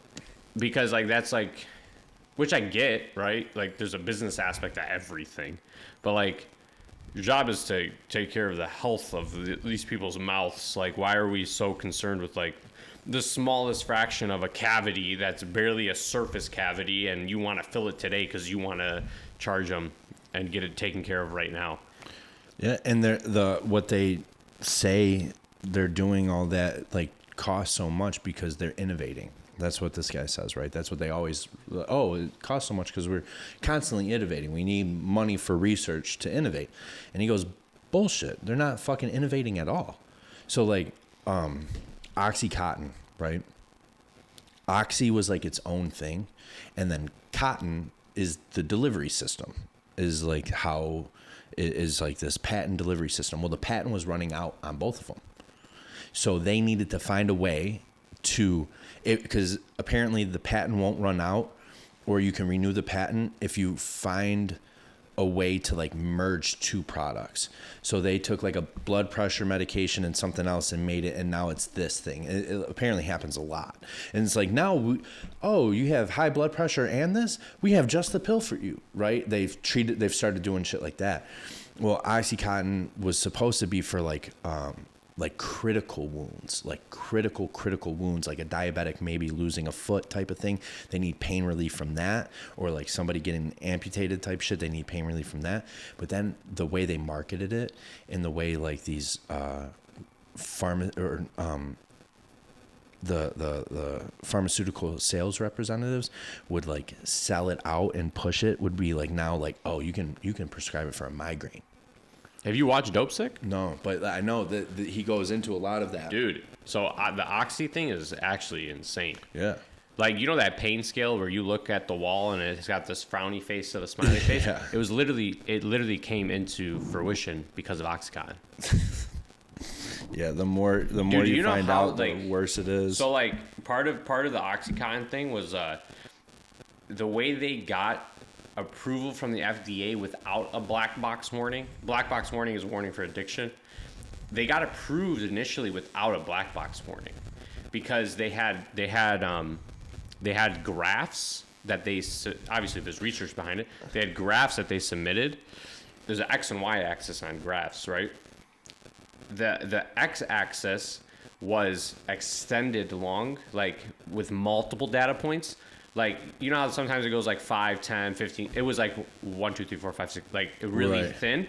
The Y, they made like 5, 15, 25. Right. So it shrunk the graph to make it look like a straight line. Right. And when they finally like dug into Oxycontin more and more and more, they realized like all this data was just like it was like hang on, this gets a lot better. You're good. It got like all like displaced wrong, and that's the reason why it didn't get a black box warning. The dude who's in charge of assigning a black box warning quits the FDA and gets a job at Purdue Pharma. Even better, that meeting to get that black box warning or to avoid it was after hours. It was held somewhere completely different, but they met up. He didn't give him that black box warning. Said on the box that it's less addictive than other things, and then, like you said, went and worked for them like months later. Yep. It's crazy, dude. It's fucking crazy. And that's what this guy was saying, is like big insurance is running everything. Big insurance is running the show. And then they released it as like a 10 milligram, and then the 20 came out, then the 30 came out, then the 40, then the 50. They have a fucking 80 milligram pill. Right. And because you know what that's from, was from breakthrough pain. Yeah. Which is pain. and The pseudo addiction. Yeah. They're not addicted. They're addicted to the feeling that it's giving them. Yeah. There was the story he used. This I highly recommend that series to anybody. I'm gonna watch it for sure. I'm rewatching Game of Thrones right now though. Morgan's never seen it, so we're rewatching it. It's a lot of fun. But fuck, what was I saying? It's not important. Anyway, fuck. Yeah, no, fuck it's the pill crazy. manufacturers, all that shit. That shit's crazy. Do you see how many doctors are getting busted in Dearborn right now? For pain clinics? Yeah, like pill mills and Yeah. shit. There's so many I've seen now. It's crazy. It's fucking crazy, man. Yeah, that show Dope Sick is pretty nuts. Like it really opens your eyes to like what Purdue Pharma did to this world. And they just like finished their last lawsuit, and the end of the lawsuit, part of the lawsuit stated they are immune from any further charges. Well, they paid $3 billion. And I'm sure they still got fucking money. Oh yeah, they made $12 billion. Yeah. Yeah. So because They filed bankruptcy like right. every other rich and company does. Rogan talks about, he's like, where does that $3 billion go? Where'd that go? Did that go to the government? Did that go to the families of the people? Where did that $3 billion go? Yeah. What was it? It was wasn't it a class action lawsuit against them? I don't know. If it's a class action, then a lot of that money goes to the people. Gotcha. That are part of that class. I don't know because it was like done by like the DOJ and shit. Like, it should have been. Right. It was a big one. But one thing too that he says, he goes, a family that never gets talked about are the Johnsons. Johnson & Johnson. They grow all the opium. How crazy is that? Johnson & Johnson is in charge of growing all the opium, and they're doing it exactly how they do with cannabis. They now have super, like... Gross. Yep. They've made the strength that they're using, like, or they've made the potency more potent. They've made the plants bigger. They've made their crops bigger. They are writing their own fucking checks. They're selling all the opium. How is that not monopolized? It is. It 100% is. I don't know, but that's. I mean, who is it? It used to be Johnson & Johnson. We got Pfizer. Yep. Bayer just bought Monsanto. Bayer. We have Merck. Merck is Europe's king. Is it? That's a German company that is like anything they do everything in Europe. Was it, so Pfizer, Moderna, Bayer, Johnson & Johnson. Merck is huge. Merck. Is Moderna that big, or did Moderna get big because of one of the? I would imagine they got big. Shots? I want to say anybody doing those got big, bro. Yeah. You know, Pfizer obviously was already big, but yeah. I mean, one thing that I always try to talk to people about is like that say like I'm crazy or say people are crazy for thinking about the conspiracy is like there's 6 seats in this room, 7, right? I guarantee you they have good conversations. 7 people, right? Yeah. We just named 5. What's it take to get the 4 American fucking companies to get on a group call or to go out to dinner? Nothing. Not shit, dude. People are very naive to like how easy it is. They're not in competition with each other. No. They help each other Yeah. all the time, bro. It's 5 fucking people. It's 5 of them. If right, like media is 5 giants, Yeah. 4 giants. Like, what's it take to say, hey, don't run this story? It's easy, man. You know who did a good job of that was Anchorman 2. Have you ever seen that? Yeah. They did a really good job of that. The morning show is on Apple. It's a show with Jennifer Aniston, Steve Carell. Okay. Yeah. And then Why would I want to listen to the news by them? I know, but I already know where you're going with it. No, it's a show. Oh. It's not news from Gotcha, them. gotcha, It's a show gotcha. about all the shit that goes on in media. Got you. Yeah. It's actually a you good would show? like it. Yeah. Okay. It's like it's got its bullshit, little like quirky shit, but it's got a lot of like how the media works in the background, like how everything runs. Like, dude, you know what kind of money these motherfuckers make? Ridiculous. They're on like $1 million contracts, Right. to sit in front of a TV screen or a camera. Well, I mean, we just went through one of the craziest neighborhoods I've ever been through. These motherfuckers are doing some shit, Yeah, right? Where does all this money come from? there's plenty of it in the I world, know. dude. I know. There's plenty to eat. Money is borrowed. That's all it is. Right. You give me it, and I give it to somebody else. Right. Yeah, 100%. Money in our bank accounts is borrowed. Well, and it's a false truth anyway. That piece of paper has literally no value anymore. No. No. Well, not even anymore. It doesn't have any value if you don't give it value. But because we know that I can give you this piece of paper and it can buy me something, it has value. Yeah. Like you said, it's a borrowed note. It's just borrowed. Yeah. But still, the false truth of like the money that we all agree to abide by is crazy to me, and just in general, it's funny. Oh, they grabbed it. Man, powerlifting's scary though. Yeah, the injuries are nuts. Scary. Yeah, but with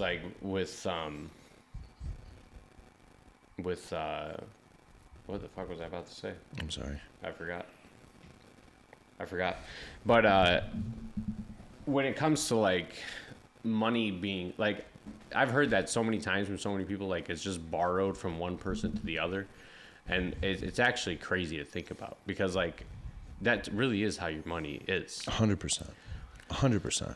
You don't own money. No. You just hoarded it. Mm-hmm. Yeah. And it's a fictional number anyway. That shit can be all wiped away. That's what scares me about cryptocurrency. Did you see what the U.S. government came out and said about cryptocurrency? Saying it's unsafe, so you should just use our cryptocurrency. Oh, yeah. They're making their own centralized, digitalized bank. Yep.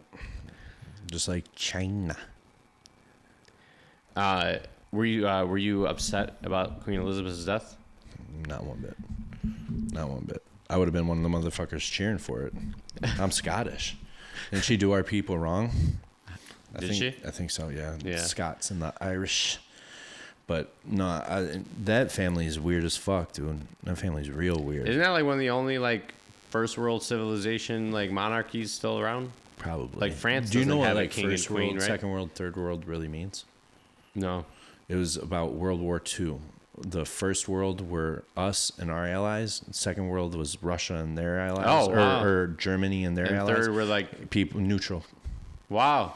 That's It's interesting. only recently developed this notion that Into it's like infrastructures? super poor place. Yeah. Huh. But yeah, I think it is like, Want to think of something funny though? How are those places still all that poor when they stayed out of the wars? Because war is money. Expensive. Yeah, war is money. People get rich during war. That's why there's always fucking war.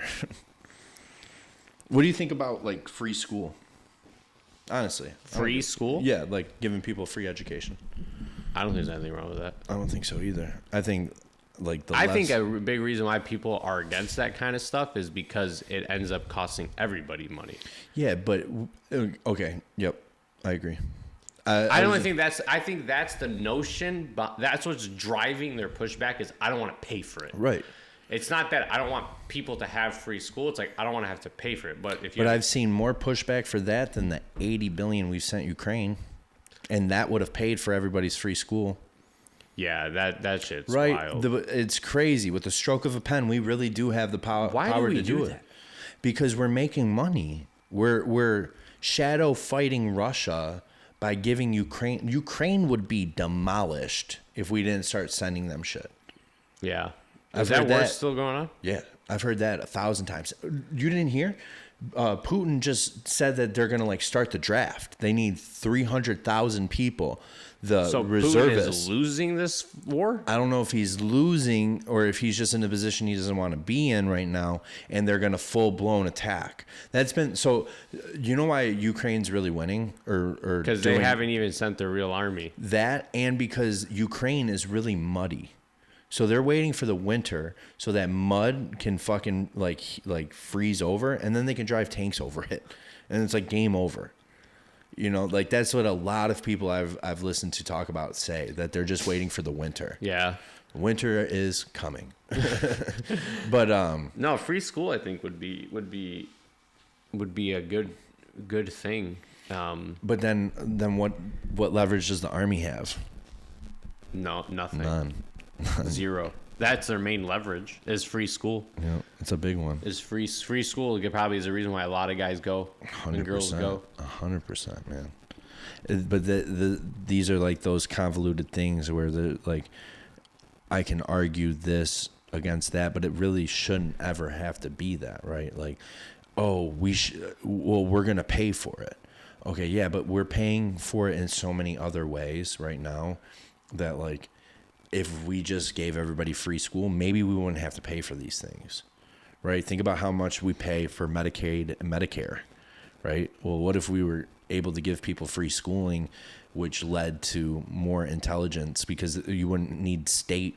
Yeah, I think one of the major issues that would come across with free schooling is like building the curriculum. But that's the thing is you wouldn't have to abide no, to you that. wouldn't have to do that. Yeah, because like you're that's just saying like no school costs money anymore. Essentially, This school does this curriculum, that school does that curriculum. Go where you want. Okay, that right? makes sense. Yeah. And like, I mean, Not like a universal school. no, not necessarily like that. Just like schools just don't cost money. Yeah. Or the government provides you with the pay or provides them with staffing, whatever it is. But the problem is like, and a lot of people say like, oh, it's the American schools like teach better. And it's not necessarily that. We just have the most money.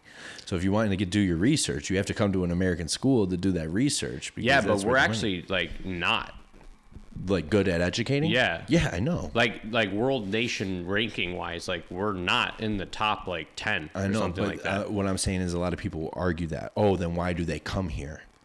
They come to America because it's fucking America. Right, I know. But that's what I'm saying is like they're arguing these things that don't matter in their argument, right? Oh yeah. So like I say we should make, but they already come, right? They already and there was the argument for universal basic income, but I think we just proved that most people, because of either what it is with society today or what, most people are just going to sit on their ass though. Yeah. I used to be like big into that, and now I don't know. Because like you saw a glimpse of what that would look like, and where like one thing for me, like in my decision making, is like listening and like realizing shit like Walmart and Amazon. Those two companies have more people working for them that are on welfare than any other companies in America, right? The Walton family and Jeff Bezos are paying essentially half of their living salary, and we're paying the other half because we're giving them the welfare. Yet they have enough money to pay them enough to where they don't need welfare. Yeah. How much money does that save the American taxpayer? Right? We're fighting these battles very wrong, ignorantly. We're not seeing the real picture because you attack Bezos and then you get all the GOPs that are like, what, you don't think that he should be a multi-billion? No, I'm not saying that. Just pay your employees Don't be more, a fucking dick. Yeah. Don't be a fucking dick. Okay? How about that? How about instead of that $1 billion spaceship you just built, or the $1 billion boat that's going to cost you a $400 million to move it because you have to take down that bridge, you're telling me those $2.4 billion couldn't be reinvested into Amazon to give people more of a give them a $3-4 pay raise. See, and like this is where I feel like it's structured like this on purpose, right? Like the freedom of choice, freedom of life. Thing, yeah, 100%. But like I think that like the sides pick one aspect of the thing, but they just look at one aspect, right? But that's how they keep people on their side of the puzzle they want to be looking at, right? But that's how they keep people on their side and vote for that side, and now that side has control to make the rules that we all have to live by. That's why like not playing the game anymore, I feel like, is the way. Yeah. Right? What happens if nobody votes? What happens if nobody votes? I don't know. They can't. They would lose their mind. That's why they pay all the famous people to tell you to vote.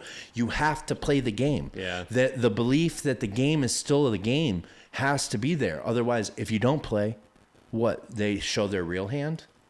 Right? Because there would be a president still. Yeah. If nobody voted, I bet they'd have no problem going, you're still the president. Right? It's a game. And the pawn and the queen are on the same board. They're playing the same game. They just play by different rules. You and I can only make one step. They can move wherever they want. They can do whatever the fuck they want, dude. They can do whatever the fuck they want. And it's gross. And the more you realize it, the more you want to step back from that game. Right? I used to love politics. I used to love it. My dad only watches the news, but he watches CNN, MSNBC, and Fox. He gets it all. He wants to know everybody's opinion. When do you think that shift happened? I don't remember. Recently, I don't Trump, remember media being so. It never was. Like, this is a Democratic channel. This is a Republican channel. You know, Hannity used to have a co-host. She was a Democrat. No, it was a guy, Combs. It looks like a dead old woman, but it's Combs. Hannity and Combs, it was their show. They used to go back and forth. One was a Democrat, one was a Republican. Yeah, when did this happen? It was mostly Trump. For real, mostly Trump. Yeah. A lot of it was the Bush era, too. And then Obama kind of had the GOP pushing back. And then Obama was the first. So the GOP is labeled as... the Republicans are labeled as like the rich old men that don't want anything to change, right? Obama raised $1 billion. First time ever, Obama raised $1 billion, or a candidate raised money. Where's the Republicans didn't raise $1 billion? So you're telling me that he doesn't have any interests? Yeah. Obama doesn't. He raised more fucking money. That means more people gave him more money with probably promises to be made. Yeah. Like, let's be real. If I'm giving you $1 million, This better fucking I happen to my better company. get something out of it, dude. Yeah. I better get something out of it. As soon as money started getting allowed. Yeah, like, I don't even like watching I used to enjoy watching the news. Yeah. Have you ever seen The Five? Yeah. Oh my God, what an atrocious show. Yeah. It's horrible. It's 4 really smart and articulate conservatives, and then they throw in one token fucking Democrat. Yeah. And they normally don't get a word in. They can't, because it's 4 other Just intelligent attacking people. the whole time. Attacking. And Republicans sit there at 5 o'clock on their dinner table, eating, watching, going, get them. Get them. Well, CNN does the same shit. 100%. Yeah. I just like picking on Republicans more because they don't take that much offense to it. Have you ever noticed that? No, they don't. They don't, dude. Democrats do. Oh my God. Yeah, they don't. You can't speak on Daddy Democrat. Daddy Democrat. You talk about Clinton and all of a sudden. Bro. Yeah. You're canceled. Done. Let's talk about Clinton's hit list, and then all of a sudden you're fucking, what are you, conservative? No. What? 50 fucking people have committed suicide that have been like, that doesn't strike you as a fucking concern? Associated with them. Right. And one guy shot himself twice in the head, which is fucking awesome. Fucking awesome. We were talking about conspiracies. Have you heard of the movement, the Silent Children? It's about children sex trafficking. Oh, no. So, Yeah, bring it. so the whole Epstein thing, that's all that child sex trafficking shit, right? Chris Cornell, Oh, and Chester Bennington. yes. Chris Cornell was the lead singer of Was it Soundgarden? Sound. Yes, Might have been Soundgarden. Soundgarden. I think it is. Him, and Chester were getting ready to launch a documentary or a movement of some sort called The Silent Children. I'm pretty sure it was called The Silent Children. And it was all about that, the child sex trafficking, what goes on and what you don't know, and blah, blah, blah, blah, blah. Chris Cornell commits suicide at MGM Detroit Right. after he performs. How does he commit suicide? With a resistance workout band that he hangs himself with Oh, really? on the door panel. That's how That's Robin a- Williams went. That's a choke. That is not a suicide. You know what a lot of people do that, though, for? Autoerotic asphyxiation. Yeah. And people do die from that. Well, anyways, Right. That's a shady situation. And I guess part of that, there was a lot of talk about Epstein and the Clintons and stuff inside of it. I believe it. And then Chester commits suicide 2 weeks later. Or a couple months later. I'm sorry, a couple months later. Yeah, I've heard of that. I also heard a lot of people, like, debunk that, though. Like, they're like... I mean, Chester fought with depression, like, Right. publicly forever. Right. I love Chester. Yeah. But, I don't know. It's just the Yeah, Clinton it's a- thing and it's this, a and it's another conspiracy. conspiracy theory. Yeah. It's interesting to think about, 100%. right? Like, these people associated with the Clintons and Epstein just die all the time. Or the ones that are going to speak out die. Anthony Bourdain dies. Bourdain was a part of it? He was a part of a movement that was going to go public about all this shit that they were doing. I never heard that. Yeah. I just heard he was back on heroin. Because Rogan was really good friends with Bourdain around that time. Well, I heard that he was going to do something that had to do with that child sex trafficking. Was gonna publicly come out and do something Yeah, about but it. I feel like they said that about everybody's death around that time. Yeah, that's true. That's part of the why conspiracies are fucking whack now. Yeah. Because, like... It's just you attached it to Well, one. and it's somebody thinking that they, like, oh, well, he was a part of this too, and then that catches. Like, the Q thing, they, like, know who Q was now. He was the guy that ran 4chan. He was planting all that shit. He was getting a rise out of people, and, like, it worked. They got a rise out of people. They fucking stormed the fucking Capitol on January 6th. And there's still people that believe it. What is Q? There's still people that think that that Trump is still president. That he's just laying low and that Biden's like the puppet and like just out and about while Trump still like is joking, run. Right? No, they wholeheartedly believe that. There's a guy. Didn't they believe that John F. Kennedy is like going to come back or something? Yeah, they still believe it.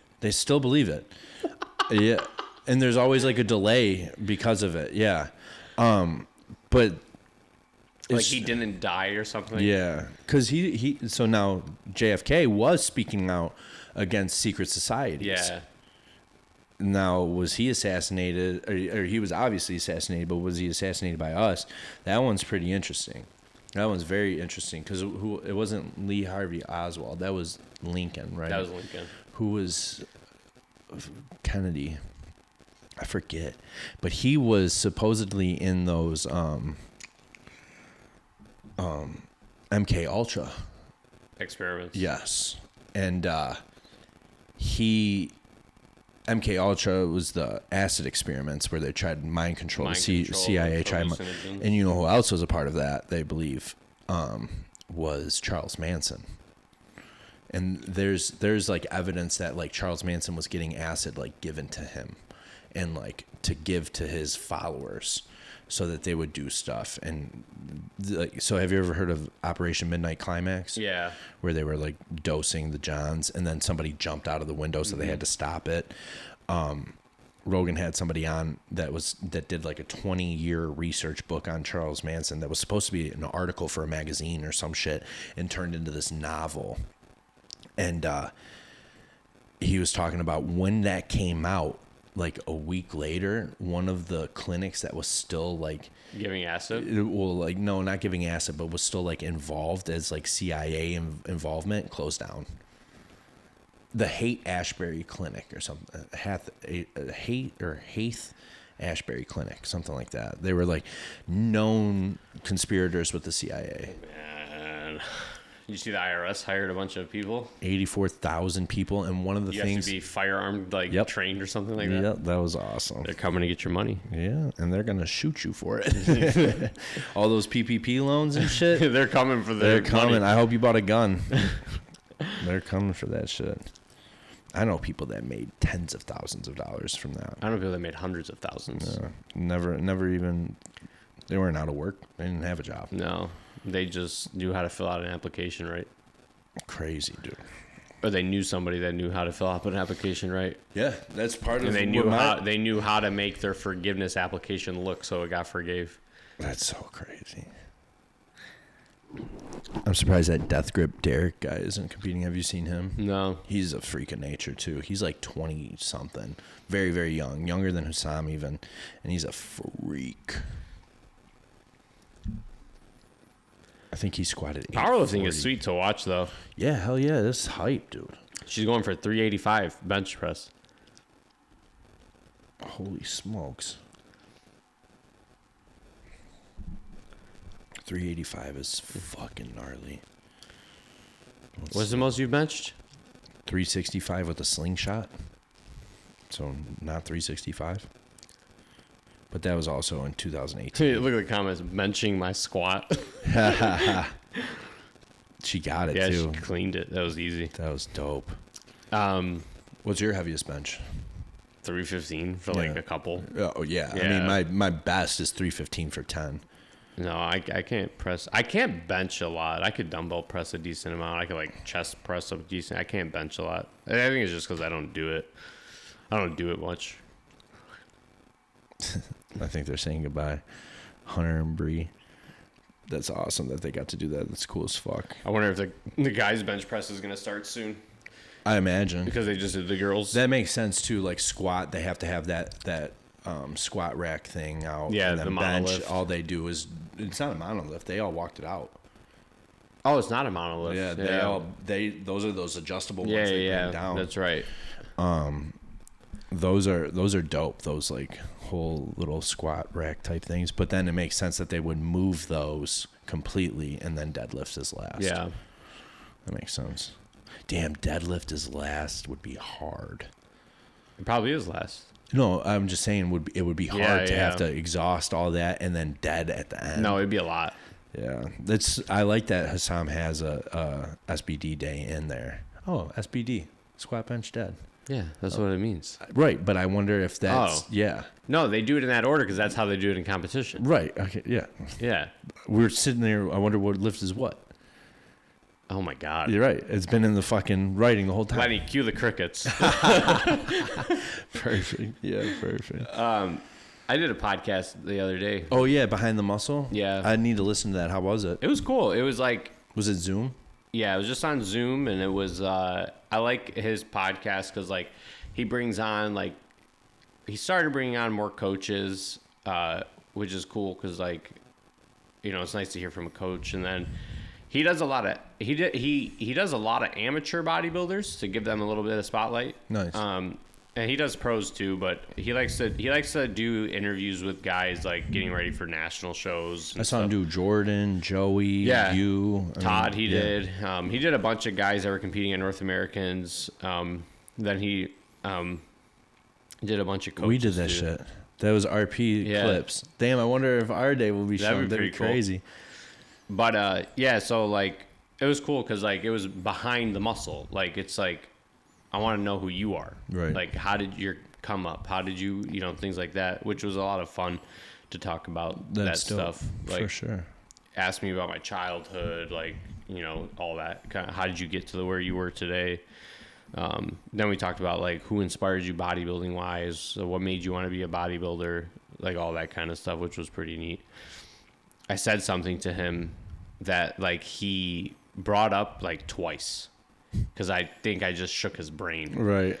I told him, I said, one thing I'm trying to be better about is like not being reactive anymore. Is like you say something to me, right?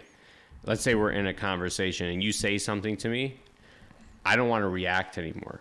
I want to, if I have to, I will not say a word for a little bit so I could process what you just said so I could answer you correctly. Because like one thing I was catching myself doing a lot was like I was just reacting off of like what emotion I felt when you said that thing to me, and most of the time I'm saying what I didn't mean to say. Right. So I was telling him like now we need to be better about just like emotions just cause reactions. We need to sit and critically think before we respond. And we found ourselves in situations all the time where we're just boom, and it's like, fuck, why did I say that? Like, that's not what I meant. 100%. And like that, so that's like one of the things that he brought it up like twice and was like, man, I really like what you said. Like, can we talk about that a little bit more? That's awesome. That's awesome. It's nice like hearing that shit about your thought process. Oh, Joey Bag of Donuts. Yeah. That dude was at the meet that I went to, and he bombed out of the meet before. So when he got his lift, everybody went fucking nuts. And this is Husam's weight class. He'll be coming up here in a little bit. Is there only one though? Is there only one flight? This is a pro meet. Oh, so no, there's only one flight. Yeah. Never mind. I'm sorry. I didn't think. I thought about that too. I'm sorry. He's coming up in like 8 more people. Damn. Yeah. You can pick to do like one lift. Yeah. Too. Yeah. But no, it was cool. It was a cool podcast. That's dope that you're getting out there like that though. Yeah, it was fun. More people wanting to talk and shit. That's always good. We got Reno, Nevada coming up for Legion. What's Todd Whitting's pro debut. Oh, nice. Hell yeah. Yeah. That's a big show, isn't it? It's huge, yeah. It's a Masters show? So they have Masters pro divisions there, and then they have an open division too. Like they have. He's going to do both? Yeah, he's going to do open bodybuilding. I mean, Sean Clarita won that last year. That's right. Yep. Yeah, he was a 212 guy who jumped into the open and won. And Sergio said if he wins, I'll retire. And you beat him. Yep. And he's 100 pounds more than him. Mm-hmm. Which will be cool to get Todd on stage. Todd looks really good. I think he's going to do really well. Did you see Ian post those pictures of Valaire? No, but it looked like good. He looks huge, but I feel like he used the wide angle. Yeah, kind of greasy. Like, dude, you're already top tier athlete. Why you got to do that? I don't know if it was. He might have just appeared that big, but I mean, he's probably almost 300 pounds. gotta be. Yeah, Gotta be. Could you imagine weighing? Did you see Ramy? Yeah. 337 Veins in his abs. everywhere. Just shredded. 337. Already. What are they? They're 11 weeks out from the Olympia. One of my favorite ways I ever trained was Dennis James training, his Menace style training. I never tried it. It's overload, overload, overload. It's like Milos, but not with like different workouts. You do drop sets. So like you'll do your top set will consist of like a set, and then you stop, and then you take off. Let's say it's 315. You go down to 225, and then you do 5 slow reps, but 5 slow on the positive portion. Oh, and wow. then you negative slow, and then you negative 5 reps like that. Rack it, take the plate off, and then you rep it out. Blood, blood, blood, blood, blood. You get nasty pump. Oh, yeah. For sure. Plug this camera in. But pump don't always mean muscle growth, man. I learned that the hard way. I have been digging, though, adding like supersets back in and compound sets back in. We're in a heat advisory. Oh, you're right there for it?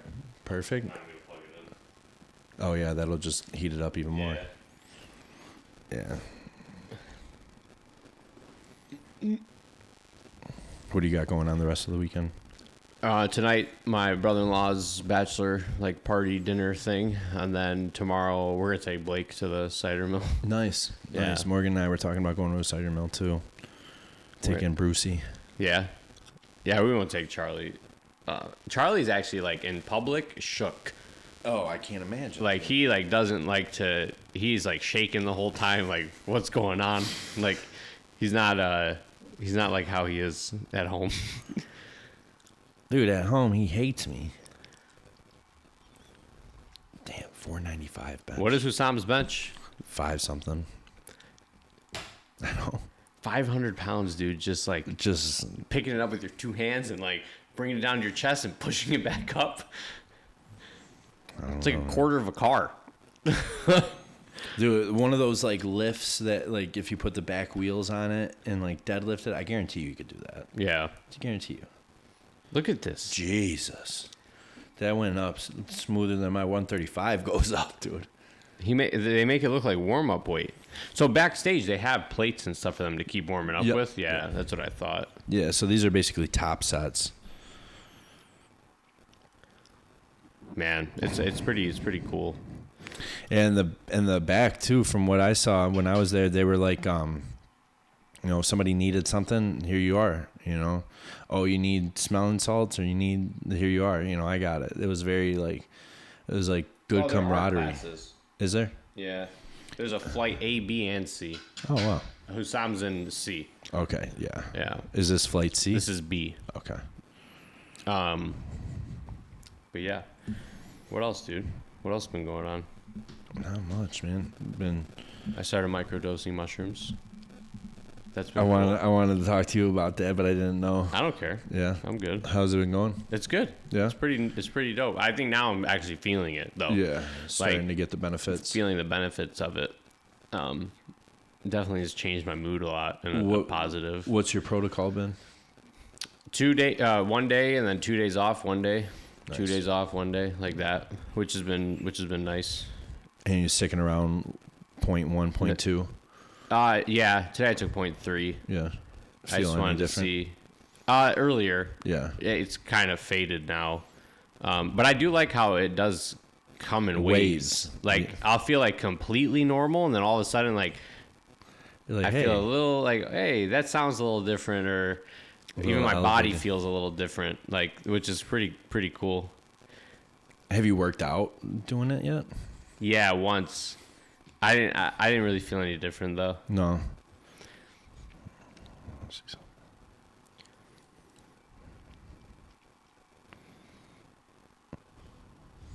What are you doing? This little child putting the weights on. I don't know if it's a child or not. It's not. But yeah, no, it's been neat. It's been cool. I definitely like doing it days I have a really busy work day. I hope you think better. Now I just feel I'm so focused. I'm just so in the zone, Letting and just things roll off working and better, stuff. a lot better. Yeah. Hey, that guy was at the meet that I went to.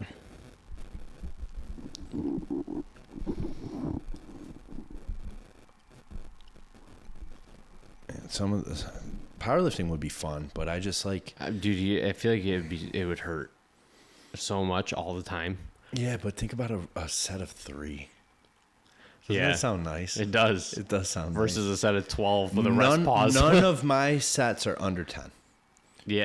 If I get under 10, I'm like, I need to go down in weight. And I don't think of like high reps as toning or anything like that. But man, I love getting like 12, 15. they have to pause on their chest, right? Yep. Yeah. They have to wait for the command to go. Oh, wow. Yeah, they have to unrack, and then the spotter has to move away while they're holding it up still, and then they have to hear down, and then they have to hear up or go, and you're not supposed to because all momentum has to stop, and then they'll tell you to go. Oh, that makes sense. You're right. Yeah. So you're no tap and goes. Yeah, that makes sense. Because then it's not like a true lift. There's a lot of the momentum that's like built in the just slamming on your chest and stuff like that. Yep. Yeah. Yeah, they didn't even let them slam the deadlift down. You would have got DQ'd if you slammed the deadlift back down. Oh, you have to like set You it have to down. not like bodybuilding, but you have to like control it down. Yeah. Some people like JJ, one of my favorite lifters to watch, he'll throw that bitch down after like in the gym to the point where when he's like throwing it, the bar like flexes back Like that down. way. Yeah. Yeah. There's another dude. I think his name is Sailor. He's got a crazy. Oh, I coached him for a little bit. Did you? The dude with the mullet? Yeah. Oh my god. Yeah. I love watching that motherfucker lift, dude. He's the best. I'd like to talk to him. He seems like a cool dude. Yeah. He's got the No, I Doberman- coached him for a little bit, and then he like pushed back his meat a bunch. And he's like, I don't really need your help Yeah. right now. Like, I'll get back with you. And Doberman weightlifting club. Yep. That dude's cool as fuck. He was rehabbing like his hip when I was following that, and then all of a sudden now he's like throwing around 600 pounds on deadlift again. These people play with weight. Joey's got a bad labrum in his hip or his quad or whatever. He was a power lifter though, right? No, I think he just likes lifting like Heavy. that. That makes sense. But I've taken over all of his training now, and like we've been focusing a lot on like just bodybuilding, Right. which has been good because he's actually making a lot of progress. I mean, he's got the work ethic. Yeah, so just here's a plan now. I told that to Mark one time, sample, because he said like it works for me, and I was like, but you have to understand like with your work ethic, with your diet, and with your genetics, Anything would work. everything's working. Yeah. But what is optimal? That always needs to be the question at Yeah, hand. that always needs to be like in the conversation. Yeah. What is optimal? Because if this isn't optimal, then like, what are we doing, right? If there's another way to optimize it, then we should. Yeah, no, for sure. But I get it, man. What's not broke, don't fix it. Mark looks great too. His competition's the 8th of October In Ohio. I have a guy competing in that. Do you? Mm-hmm. And he messaged me and he goes, man, I think this Mark Sample guy is, and he doesn't live here. He lives like in some other state. He's like, yeah, this dude like Mark Sample, I think is competing, and he's like a freak. And I was like, dude, he's like, I was like, I know him really well. Yeah. And I was like, he is a freak. He's like, man, I think he's in my class. And I was like, well, what are you gonna do about it? Well, we're still gonna prep. No, the guy looks great, but like Mark is just a freak. He's crazy. He's genetic freak. Hopefully he wins this, and then he puts that needle in his ass and goes far. But we'll see. I mean, think about Kobe turned pro in the NPC without doing a steroid. I know, and I think he could too, but he wants to do classic, and these classic dudes are. I think they're just hardness, dryness, all that is just too drug induced, right? To where like Mark would look like the odd one out sometimes with these guys. But I don't know though, dude. Right? Because Kobe don't look like he's on. Like Kobe isn't on drugs, right? Right. So like. He doesn't look like He the doesn't odd look one like out. that, but he doesn't look like the odd one out. Does he lack from the hardness and stuff? Yeah, probably a little bit, but for the most part, he looks great. We're doing He's doing his pro debut Right. a week from today, or a week from tomorrow, or yesterday. It's the Ben Weider IFBB Natural Pro Show. Damn. So they drug test, and it's IFBB Pro drug tested show. Wow. Winner qualifies for 2022 Oh, Olympia. this is the one? Okay. Sick. I mean, we looked at I looked at pictures of last year, men's physique, and I was like, There's no reason he can't. there's absolutely no reason why you shouldn't do this show. So I told him we'll do it, and I said if you win and you qualify, I said why not? Get the experience. Obviously, you're not gonna do well, Right. Right, you're not gonna do great. But Natural guy on Olympia's stage might get 8 alive. yeah, But yeah, it would still be fun. Would that qualify him for Masters Olympia, or would it matter? He can do there is either. no Masters Olympia. Oh, there isn't? I thought there was. There's talks about making it. Oh, okay. Yeah. Yeah, and I heard some stuff that some of these states are gonna start having less and less shows now, so that Good. shows get bigger and bigger now. Good. So instead of having 9 shows at 30 people, you're gonna have 4 shows at 100 people. Good. That's what it needs to be. Yeah, 100%. That's what it needs to be. That's a big boy there. Holy that's the smokes. dude that was like pressing like no tomorrow. This is their 3rd lift.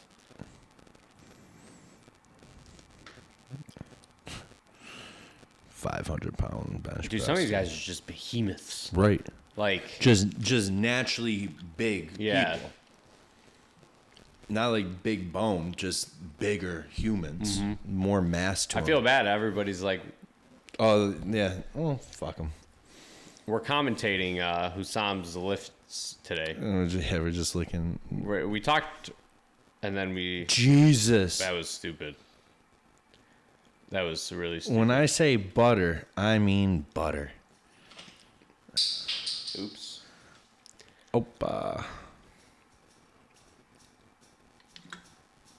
What do you guys? You guys are going out to eat, right? We went out to eat. What are you gonna get to eat? I don't know, because I started with Cam, and I'm back on my diet. Oh, that's so right. I'll probably just get like a steak plain and some steamed veggies and guesstimate track it. Dude, I was in Miami. Right. I had my fun. I ate. I drank. That's one thing I gotta stop doing. I gotta stop drinking. Ever since I found tequila, I've been drinking like almost every weekend. I mean, I enjoy drinking, so Yeah. it's.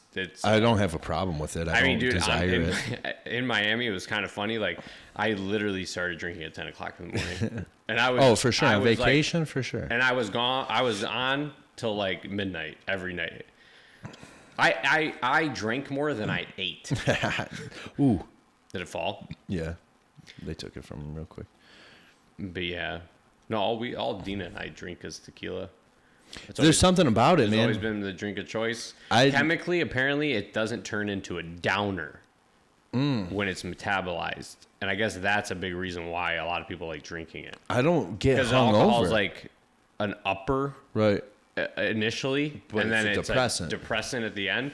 But apparently, tequila metabolizes a little. I don't know. Right. Maybe this is bro science, but it's like apparently the way it comes down after is not depressant, and that's why you don't feel as shitty. That's funny. That dude is. They haven't posted our video. I know. want to see our video. Yeah. Bree, if you're listening, I'm gonna text. We'll have this sent to you, Yeah. and you're gonna tell them to post our video because they need to. You know what I just realized? I could probably throw this on this TV. For sure you could. Yeah, yeah. If the listeners don't mind.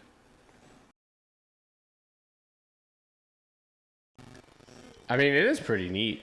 Like how just strong these guys are, fuck dude. yeah, it is. Like, and like, okay, here's the example of like that strength doesn't always correlate to muscle growth. That guy doesn't look that big, Right. but he just Bench something I can't. 500 Yeah. pounds. So like that's like an interesting thing too. There's Husam coming up. So there's 1, 2, 3, 4, 5. There's 6 more people in front of him. Husam's only 27 years old. which is nuts. So is Jamal. I didn't know that. Oh, he's 215. What? He's 215. That's got to be wrong. Kilos, motherfucker? Like what? Why? How much do you think he is? Hassan? Yeah. 242. Why does it say 215? I don't know. Oh, maybe it's 215 plus weight class. Ooh. It also is crazy how fast they can rip that shit off. Like the people they're like, there for uh-huh. them. Have to be though to put that weight over your head like that confidently. Oh, that's a huge whiff of smelling salts. My God. Do you see how many people try doing that shit on podcasts now? After Because Jerry, Joe did it.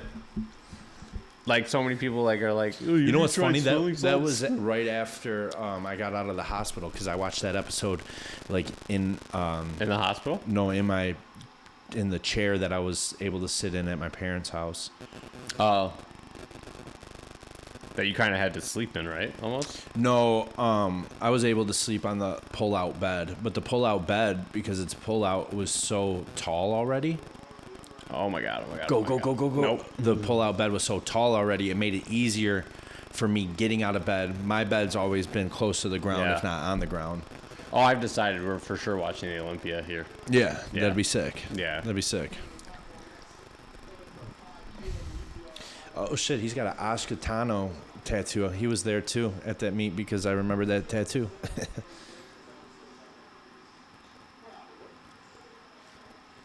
So we got, what is this attempt for?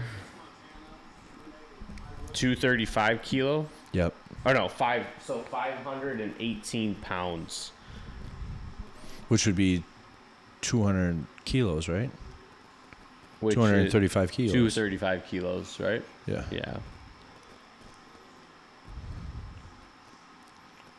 Which is pretty crazy. 517 said?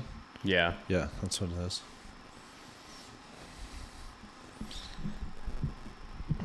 Do you have you okay? So like some of the gyms we go to, they have those kind of benches. Do you like benching on those benches? Those, I like the thick fat ones? pads. Yeah. Yes, I love the fat pad.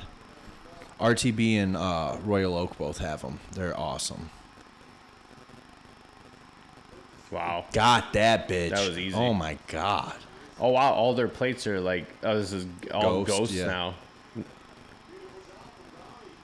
Kabuki makes some sweet plates too, though. Plates? Yeah, Kabuki did the meet that I went to. yeah. They make good bars and everything like that. Holy shit, that guy's a big boy in the background right there. Getting ready right now. 245 kilos. Usama's third on deck. Is he? Yeah. Oh, I see, yeah.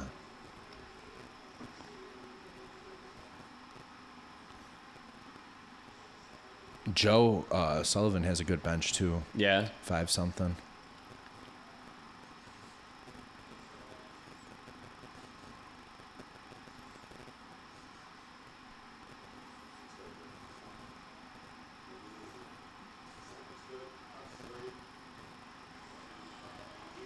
Jeez.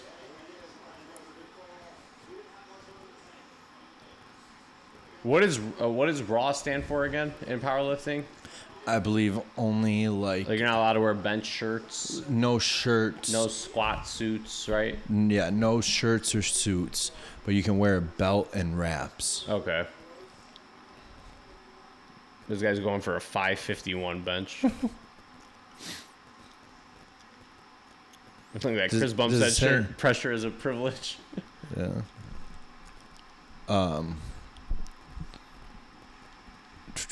Where's his weight? He's How the much he owner weighs? at Strong Hand Fitness, Navy veteran. He's 333 pounds. He's 333? Yeah, That's what I thought. Yeah, That's a big motherfucker. he's tall. He's tall. Yeah. He's as wide as the spots.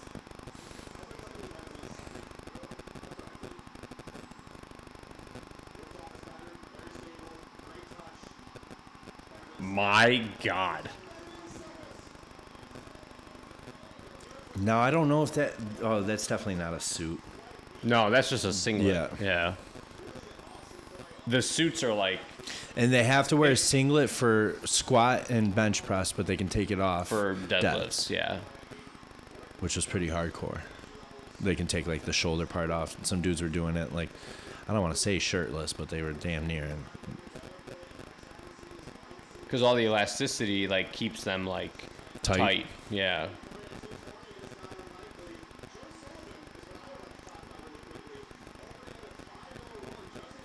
Wow. Opening up at 500 is tough.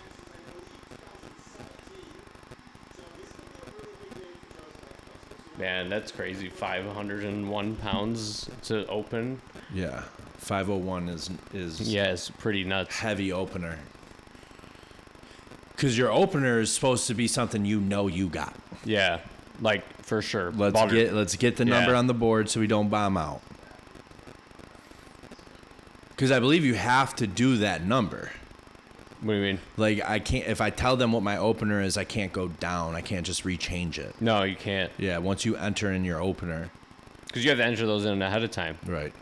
Like, I'll open at this. I believe so, yeah. Yeah. What a crazy sport. Who can lift the most? Age-old test. It's crazy, dude. I love it, though. I really do. If I wasn't so vain and wanting to look good, I'd probably try to power lift. But I like looking good. Yeah, these guys don't care what they look like. No. Why? I mean, that's not part of the sport. No. They're just all big humans, and they accept that.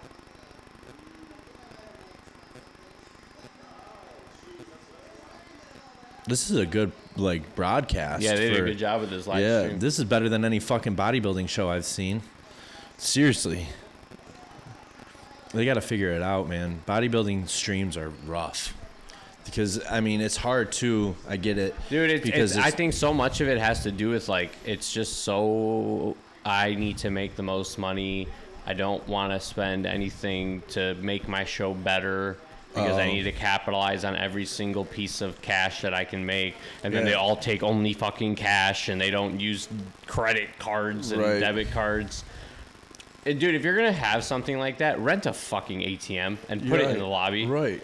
Like, not having people drive 25 minutes to the nearest bank because you only will take cash. And you can only have the fucking competition in the boonies. Like, dude, you do cash, right? You save 3%. Right. 3. A whopping 3.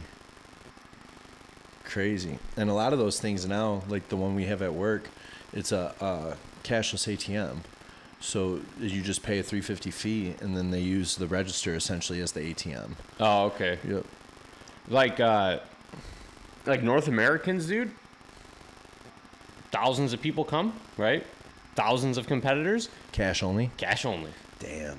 But at least there's an ATM right next to where you buy tickets. Yeah, okay. But, like, it's cash only. You can buy your tickets online ahead of time, but, well, like... I wonder can you set the ATM fee? Because if I set who owns the ATM does. Yeah, so, but, like, when I rent it, can I set it? No, you don't get paid on that. Can't juice it? You don't get paid on that. Right. The owner gets paid on that. That makes sense. But yeah, like they had like most are like $3, $3.50, like around there. There was like $4.25, and there was like 4 ATMs right next to each other. Yeah, everybody using them. Yep. One of my friends does that. That's what he does. Really? He owns ATMs and puts them in places. There's so many ways to make money in the world. My one friend or buddy that I met at the gym, we just always talked. I saw him every day and we started talking about, like, you know, what it is you do and stuff. And he buys old, like, buses and then flips them into party buses and sells them to limo places. What a great idea. What an awesome job. And he does, because he learned how to do all the wiring. Oh, he does a lot of the work? He does all of it. Oh, wow. And then he reaps the benefits. So he's making just pure profit. Essentially, yep.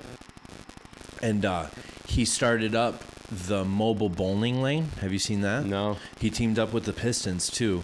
He has like a F-350 with like a semi truck back, and he drags the trailer, and he'll pull up like right here in this parking lot. And it's a bowling lane? And it's a bowling lane. It's like mini balls, but it's got a return. Have you and seen- then there's a lounge part up top, so you can like sit up top, and then there's 2 lanes. Like, it's fucking They do that awesome. with video games too.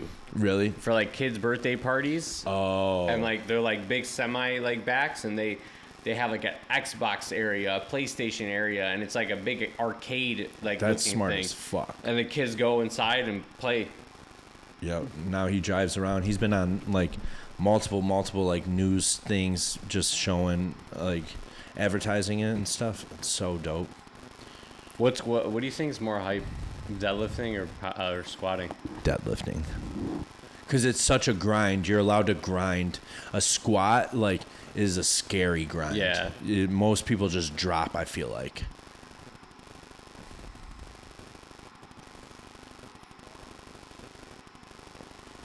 RP is out here. Yeah. This is like a UFC fight. Between every fight, there's 15 fucking commercials. Oh, there we go. But is Jamal Brown is okay? first So up. this is their flight. Husam's flight. Jamal, shout out Cam.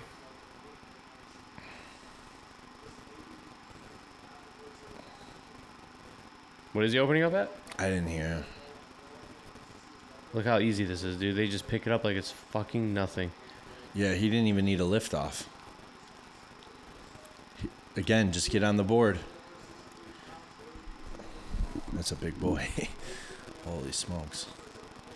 Oh, they're disrespecting Hussam like this and having to lower it. Damn, they lowered it like 3. No, they didn't do Okay. that. No. Okay. Good. So this guy weighs 181 pounds? Yeah. Holy smokes. This guy weighs almost as much as I do right now. Right. And he's going for what? 215 kilos, which is 474. Oh, shit.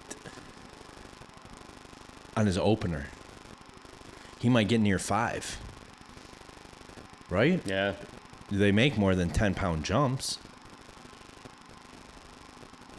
Oh, they only get 45 seconds to do a lift? Yep. When I was there, one guy missed a lift because he like didn't hear his name get called or something. His 45 seconds ran out. Wow.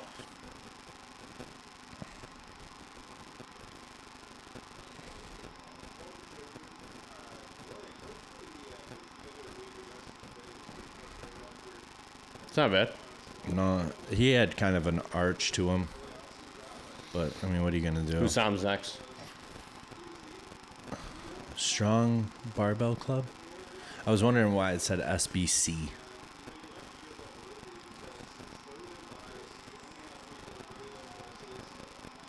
Different color schmag.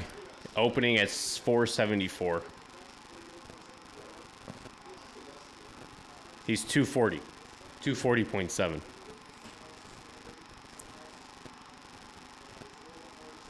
I'm trying to hear what they're saying.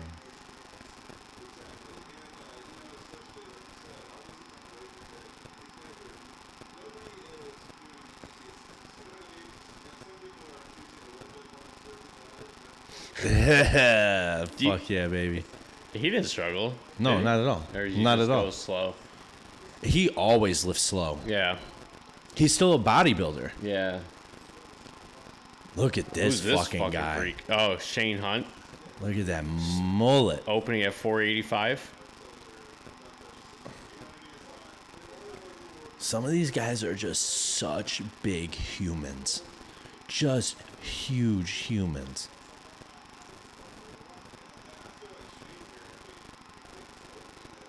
No wrist wraps, nothing. Oh. The guy who was just commentating is the judge now, too. Oh. Oh, yeah. What a hairstyle. Mullets are coming back, dude. Oh, in a big way. Especially if you're a big fucking power lifter. That's Yeah. when you want it. Who's going to tell you otherwise? 485. Man, some of these weights are incredible. Chad Penson. Do you know that name? No. Oh. Sounds cool. Oh. Oh, what'd you do?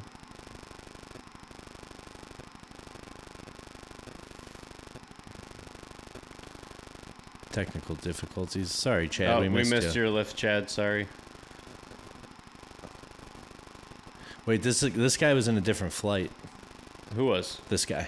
Did I rewind it? Yeah, you rewound it. Oh, you're right. I did. Sorry, Chad. We still missed your lift.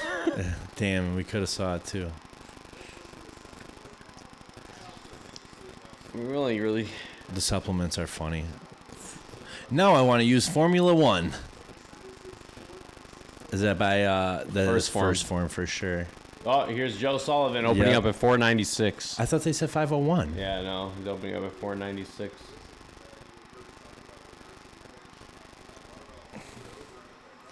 Look at Bree. I know. She's like, come on, love.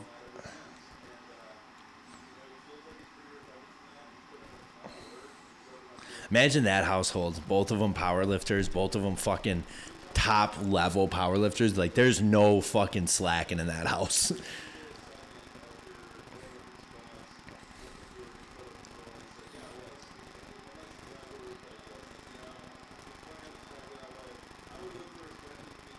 Man. Here we go. Damn, when you get to 500, I guess you get 4 people around your bench. Easy. Holy smokes.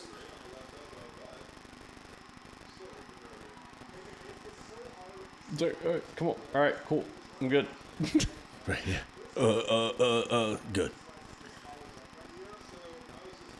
Yeah, that squat record he went for was... Did you watch the video? No. Oh, my God. Was it nuts? It was insane. Damn. He got like 20-something reps at 5-something. That's so crazy. Because Tom Platz's record is like 30 reps at 505 or something like that. Something ridiculous. Like, what? This guy's about to go for 507.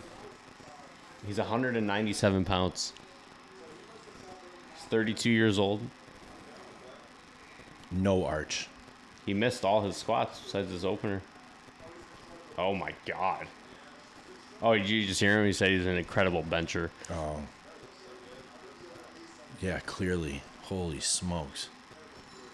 This guy's drinking a rain or something with one of those cooler, like... Yeah, the koozies. That's probably to block out the... the brand. Brand, yeah. Look at that get up. Cade. Oh, look at Hussam. Look at this mullet. Oh, my God. Oh, my God. It's so thick in the back. He's got a literal squirrel on the back of his head and like almost a buzz cut up top. How many people just turned off our podcast? So many. Nobody's watching this shit. No.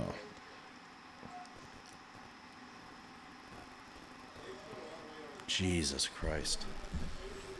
Yeah, these dudes are freakish.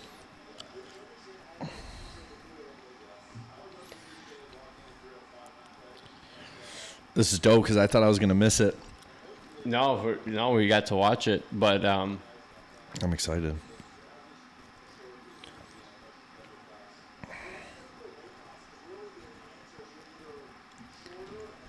we'll watch Hussam's next lifts and then wrap this up. Yeah.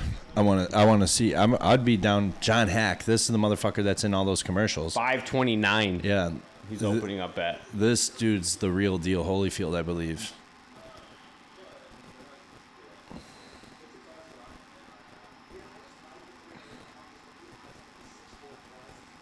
Oh my What God, the fuck? dude?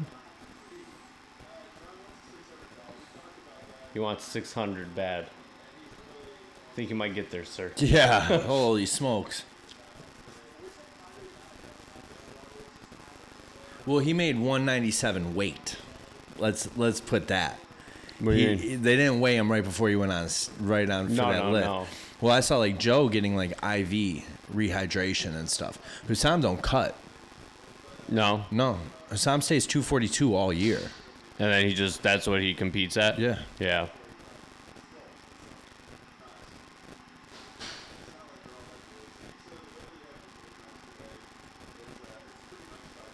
I wonder what he could do, though, if he did try to cut like 10 pounds and then just rehydrate. Right?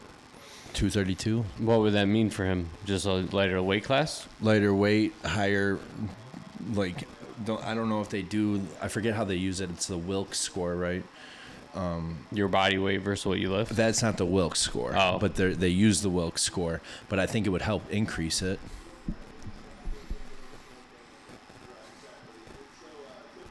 Weight cutting is so fucking dangerous for like a sport that you need all the weight in. Because like if you're dehydrated or anything, you can't perform correctly.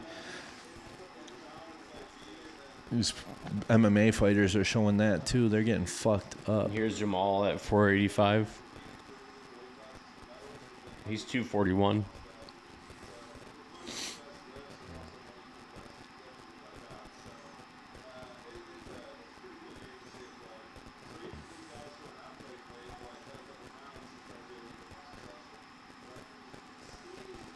Thing is too is I don't know about all these other guys, like how long they've been deadlifting, how long they've been powerlifting or whatever, but Hussam, this is year 3, year 2. Yeah, we started talking about it in his garage in 2020. Yeah. And even then he was still throwing around the idea of like maybe prepping for a bodybuilding show too, and he cut down for one of the things for one of the shows. There he is, baby. Come on. No, he's not. Blake's up first.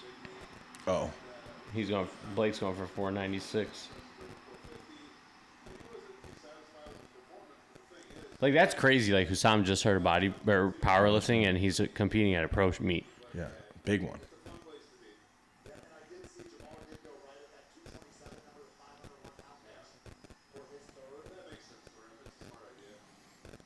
He is the showman. He is the showman.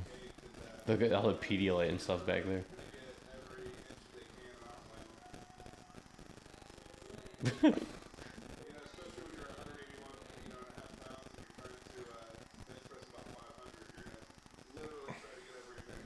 Oh, yeah, this is the dude that was 180? Yeah, 182 or something like that. How much do you weigh right now? Like 187, 88. Really? Yeah.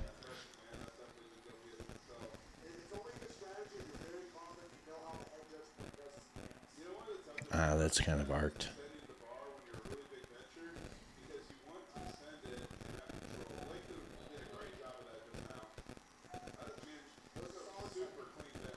No. See, we don't know this sport. Yeah. Like, This is pure speculation. But that's part of what makes it fun. yeah.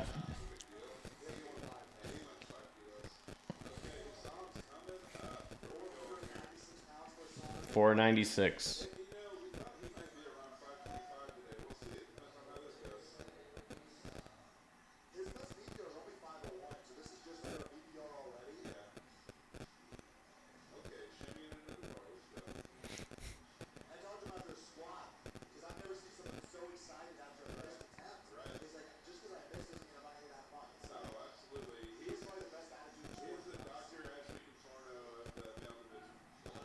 Oh, Easy. That was easy. Easy. Let's go, baby. The showman, baby. Well, we'll wrap it up here because Yeah. everyone's probably like, What the fuck did this turn into? We haven't heard from you guys in months, and now we're watching a fucking powerlifting meet. If you made it this far, thank you. Thank you. Yeah. If you're still listening, send me a DM. I'll send you a joint for free if you listen to it all the way through. That's a joke. Just let me know if you listen all the way through, though. We'll see you guys. Well, hopefully we'll be back next week. Yeah. Yeah. Dope. I'm glad to be doing it. I need to eat too. I still haven't ate all day. Yeah.